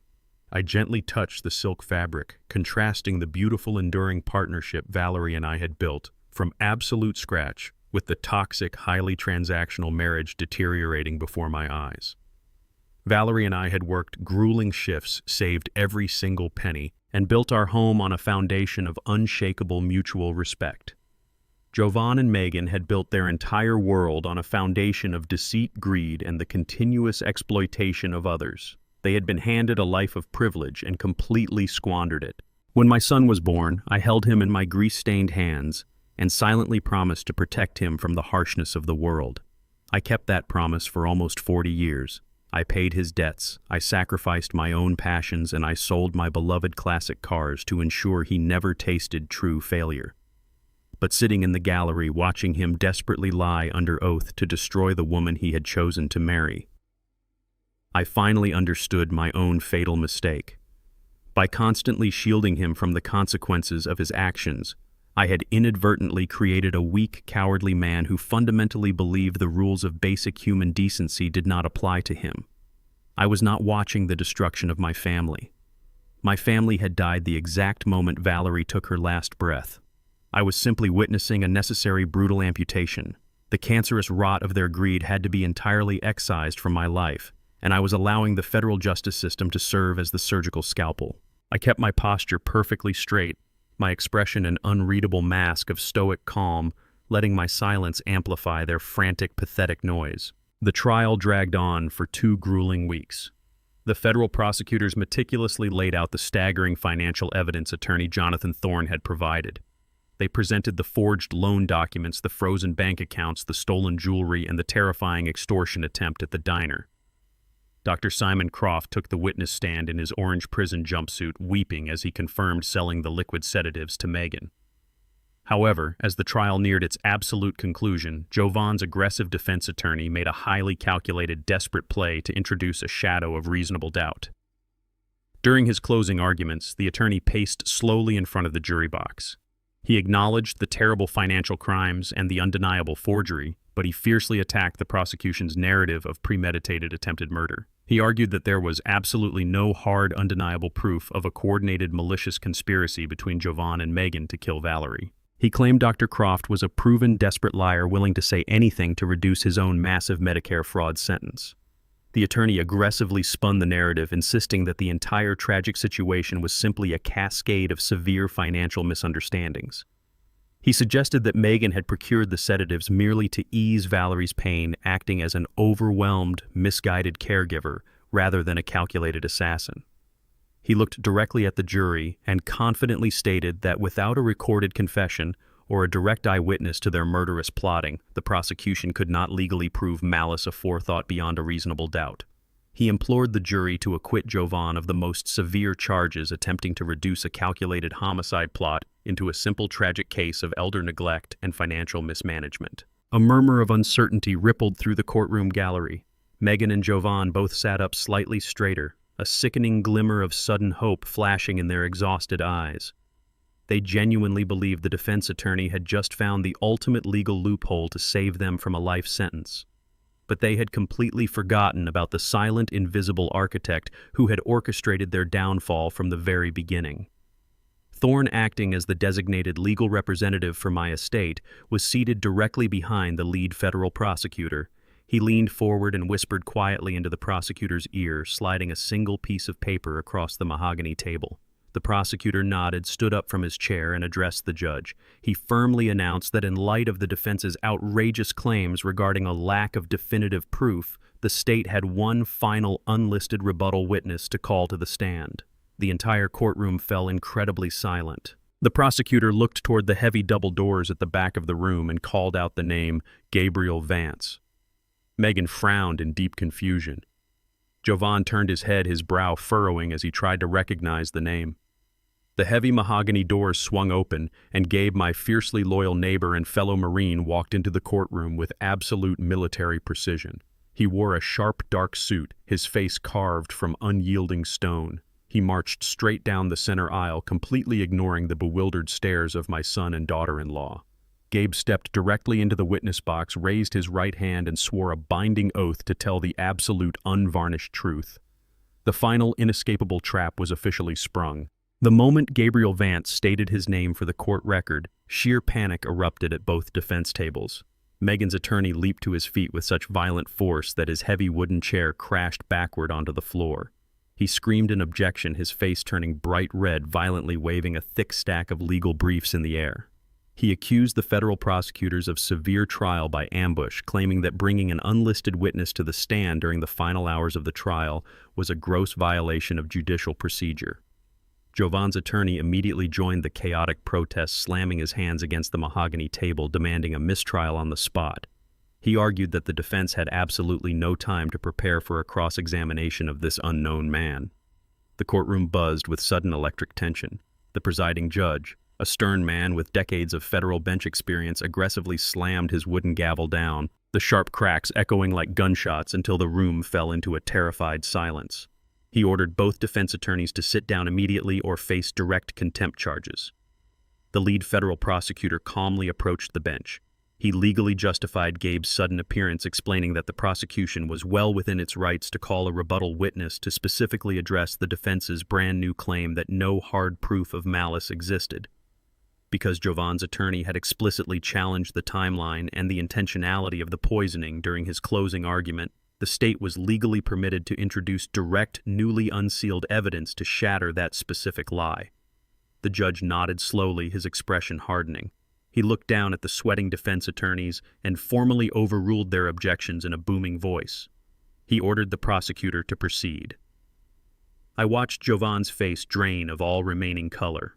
My son was breathing rapidly, clutching his improperly healed arm, his eyes darting frantically around the room. He knew exactly who Gabe was.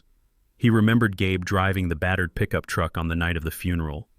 Megan was hyperventilating, digging her fingernails so deeply into the wooden table that her knuckles turned stark white. Gabe sat in the witness box like a carved granite statue. He did not look at the screaming lawyers. He did not look at the terrified defendants. He looked straight ahead, completely unfazed, holding the absolute destruction of their lives in the palm of his hand. The lead prosecutor stepped away from the bench and walked slowly toward the witness box. He asked Gabe to formally state his primary occupation for the record. Gabe leaned into the microphone and stated in a deep, gravelly voice that he was the chief logistics officer and head of physical security for Iron Phoenix Management. The prosecutor asked if he had brought the specific piece of physical evidence requested by the federal subpoena. Without a single word, Gabe reached deep into the inner breast pocket of his dark suit. He pulled out a small, heavily encrypted black thumb drive and placed it deliberately onto the wooden ledge of the witness stand. The prosecutor picked it up, submitting it into the official court record as State's Exhibit 92. He then asked Gabe to explain exactly where the digital drive came from and how the data was originally captured. Gabe turned his gaze toward the jury box, his voice steady and commanding. He explained the intricate, multi-layered security system Valerie had ordered him to install at the abandoned industrial warehouse. It was not just heavy steel doors and deadbolts. The true surveillance was hidden inside the absolute last place a thief would ever look. Gabe testified that the undisputed crown jewel of the secret car collection, the Raven Black 1967 Shelby GT 500, was equipped with a military-grade motion-activated dash cam. The tiny high-definition camera was discreetly hardwired directly into the rearview mirror, drawing invisible power from a secondary battery hidden in the trunk. It was originally installed to monitor the expensive elite restoration crews designed to capture crystal-clear video and highly sensitive audio within a 20-foot radius of the vehicle. Gabe explained that he routinely downloaded and wiped the hard drives every 30 days to maintain maximum storage capacity. However, while reviewing the security logs several months ago, exactly 3 weeks before Valerie experienced her sudden drastic physical decline, he discovered a highly unusual motion trigger occurring in the dead of night. He extracted the specific video file, realized the terrifying magnitude of what he was watching, and handed the physical drive directly to attorney Jonathan Thorne. Thorne had kept the digital file locked inside his secure legal vault, waiting patiently for the exact moment the defense dared to claim the poisoning was a simple misunderstanding. The prosecutor took the black thumb drive and walked over to the court clerk's audiovisual terminal. He plugged the device directly into the federal system. The main overhead lights of the federal courtroom automatically dimmed. A massive, high-definition flat-screen monitor mounted on the wall above the jury box flickered to life. The video started playing. The footage was stark and incredibly clear, illuminated by the ambient glow of a distant street lamp filtering through a high warehouse vent. The camera angle was from the interior of the Shelby GT500, looking straight out over the gleaming black hood. Two distinct figures stepped into the frame, completely unaware they were standing in the center of a surveillance trap. It was Megan and Jovan. The highly sensitive microphone captured their hushed voices with devastating clarity.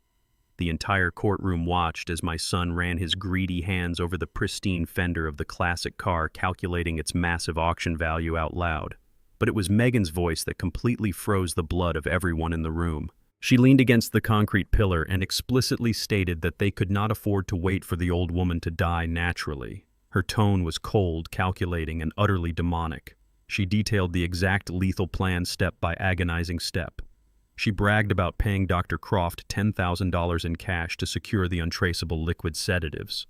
She instructed Jovan on exactly how they would mix the heavy narcotics into Valerie's evening soup, suppressing her immune system and destroying her cognitive function just long enough to force her trembling hand to sign the fraudulent estate documents. Then, in the ultimate act of betrayal, Jovan laughed. My own son laughed on the recording, agreeing to the murderous timeline, adding that once his mother was dead, they would immediately throw me into the Sunnyside Meadows psychiatric ward on a fake dementia hold to seize the cars without interference. It was absolute, undeniable, horrifying proof of a premeditated conspiracy to commit murder. The entire courtroom erupted in a collective audible gasp. Several jurors covered their mouths in sheer shock. The presiding judge stared at the screen, his face a mask of absolute, unfiltered disgust. Down at the defense tables, the utter devastation was instantaneous and complete. Jovan collapsed forward, burying his face in his hands, weeping loudly as the undeniable reality of his monstrous actions echoed off the courtroom walls. Megan did not cry. She sat completely paralyzed, her mouth hanging slightly open, staring in catatonic horror at the giant screen as her own voice condemned her to a lifetime in a steel cage. Checkmate. The deafening silence that followed the dashcam video was suddenly broken by the sharp, authoritative crack of the judge's wooden gavel. The trial did not drag on for another week. The damning audio and crystal-clear video evidence presented by Gabriel Vance completely obliterated any remaining shadow of reasonable doubt. The jury deliberation was merely a formality lasting less than 3 hours before they returned to the courtroom with a unanimous verdict. Guilty on all counts. Guilty of federal fraud. Guilty of perjury. Guilty of conspiracy to commit murder. The sentencing hearing was scheduled immediately, and the presiding judge showed absolutely no mercy. He looked down from his elevated bench at my son and my daughter-in-law, his voice echoing with absolute judicial fury. He described their actions as the most cold-blooded, calculated betrayal he had witnessed in his entire 30-year legal career. He explicitly condemned their monstrous plot to chemically obliterate the mind of a dying woman and subsequently throw an innocent father into an abusive asylum purely to steal classic cars. The judge did not hand down a lenient sentence or offer the possibility of early parole. He handed down the absolute maximum federal sentences allowed by law. For Jovan Holloway, 25 years in a maximum security federal penitentiary. For Megan Holloway, 30 years for orchestrating the dark web firearm purchase and initiating the poisoning. The harsh reality of the sentence hit them with the force of a speeding freight train. Megan's legs completely gave out beneath her. She collapsed onto the polished wooden floor of the courtroom, her hands clawing desperately at the heavy mahogany defense table as she let out a guttural, animalistic wail. She begged the judge for a second chance, screaming that her life was entirely over. The federal marshals stepped forward immediately, grabbing her by the arms and hauling her forcefully to her feet. The heavy steel handcuffs clicked violently around her wrists. Jovan did not collapse. He spun around, his eyes wild with absolute terror, searching the crowded gallery until he finally found my face. He lunged toward the wooden partition separating the gallery from the court floor, fighting against the heavy grip of the bailiffs holding him back. He cried out for me. He screamed the word "Dad" over and over again, begging me to use my corporate wealth to file an appeal, pleading with me to save him from the living hell of a federal cage. His voice cracked, tears streaming down his face as the heavy chains were wrapped tightly around his waist and wrists. The marshals dragged him away, his desperate screams echoing loudly down the marble hallway until the heavy courthouse doors finally slammed shut, cutting off his voice forever. I remained seated in the wooden pew of the gallery long after the courtroom had completely emptied. Attorney Jonathan Thorne quietly packed his leather briefcase, giving my shoulder a firm, respectful squeeze before giving me the space I needed. I looked at the empty defense tables, the scattered legal pads, and the heavy wooden doors where my only child had just disappeared for the rest of his natural life. A lesser man might have felt a surge of vindictive triumph. A lesser man might have smiled, celebrating the absolute destruction of his enemies. But I felt absolutely no joy. I felt no victory. What I felt was the profound, freezing peace of a necessary amputation. Decades ago, I had watched a skilled surgeon remove a severely infected limb from a fellow Marine in a field hospital. The surgeon had explained that keeping the limb would allow the deadly rot to spread to the heart and kill the entire body. The amputation was incredibly painful, completely irreversible, and absolutely essential for survival. My son had become that deadly infection. His unchecked greed and absolute lack of morality had infected our family, ultimately costing Valerie her life and nearly costing me my freedom. Cutting him out of my life permanently was the only way to save my own soul. I stood up, smoothing the deep burgundy silk of Valerie's favorite tie against my chest. I did not shed a single tear for Jovan Holloway. I had already mourned the loss of my son years ago, long before the handcuffs were ever placed on his wrists. The man who had screamed for me today was a complete stranger, a monster created by his own terrible choices. I stepped out of the heavy wooden pew and walked down the center aisle of the courtroom. The heavy mahogany doors swung open with a smooth glide. I walked down the long, echoing marble corridor of the federal courthouse, leaving the legal theater of lies and betrayal firmly behind me. I pushed open the massive glass exit doors and stepped out onto the wide stone steps. The harsh, freezing rain from the night of the diner ambush was a distant memory. Today the sky was a brilliant, cloudless blue. The bright afternoon sunlight washed over my face, warming my skin. The heavy, suffocating weight that had rested on my shoulders since the day Valerie died was completely gone. I breathed in the fresh city air, feeling a sudden, powerful surge of energy radiating through my chest. I was not an obsolete, discarded old man destined to rot in a notoriously abusive nursing home. I was a survivor who had walked through the absolute fires of hell and emerged entirely unscathed. Gabriel Vance was waiting for me at the bottom of the courthouse steps, standing beside his idling truck. He gave me a single understanding nod. We did not need to speak about the trial or the monsters we had just locked away. We both knew the war was officially over. I climbed into the passenger seat, closed the door, and told my oldest friend it was finally time to go home. The readjustment of my life did not end with the slamming of a prison door. It was merely the foundation for a much greater purpose. 3 months after the dramatic conclusion of the trial, I authorized Iron Phoenix Management to publicly auction the flawless 1969 Chevrolet Camaro Z28 from the hidden warehouse collection. Bidders from across the globe fought aggressively over the pristine classic, ultimately driving the final hammer price well over $2 million. I did not keep a single penny of that massive sum for my personal use. I took the entire fortune and fundamentally transformed the very house Megan and Jovan had tried to steal from me. The large suburban home was entirely gutted and repurposed. The living room where Megan had callously thrown the nursing home brochure at me was converted into a state-of-the-art collaborative workspace. The expansive backyard garage was expanded into a massive, fully equipped professional mechanics training bay. I officially established the Valerie Holloway Foundation. Our explicit mission was to provide comprehensive mechanical training, intense business mentorship, and massive zero-interest startup grants to young, underprivileged Black men and women in the city. We gave them the exact tools and financial backing they needed to open their own auto body shops and legitimate businesses, keeping them far away from the violent shadow syndicates and the crushing cycles of poverty.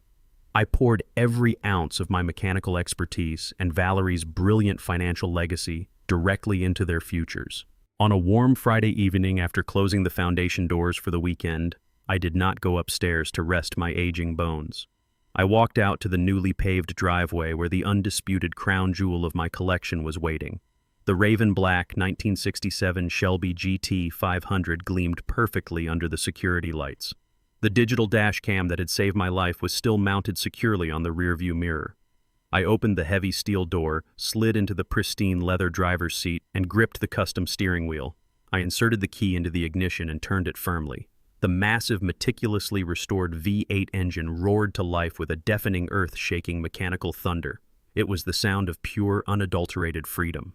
I shifted the car into gear and pulled out onto the open road, the tires gripping the asphalt tightly as I accelerated into the vibrant city lights. I am Clive Holloway. I am 69 years old. I am entirely alone. Yet I have never been more alive. My greedy family thought my story was over. But listening to the engine roar, I know the absolute truth. I am not waiting to die. I am just getting started. The ultimate lesson I learned is that silence is often our most devastating weapon. While greed screams and panics, true strength prepares in the shadows. We are taught to sacrifice everything for our children, believing that blood always guarantees loyalty. But love must never become a blind permission for abuse. You must draw a firm line to protect your own dignity, even if it means cutting off the people you raised. I survived because I chose myself. If you found my journey inspiring, please subscribe to my channel, like this video, and share your family betrayal stories right down below.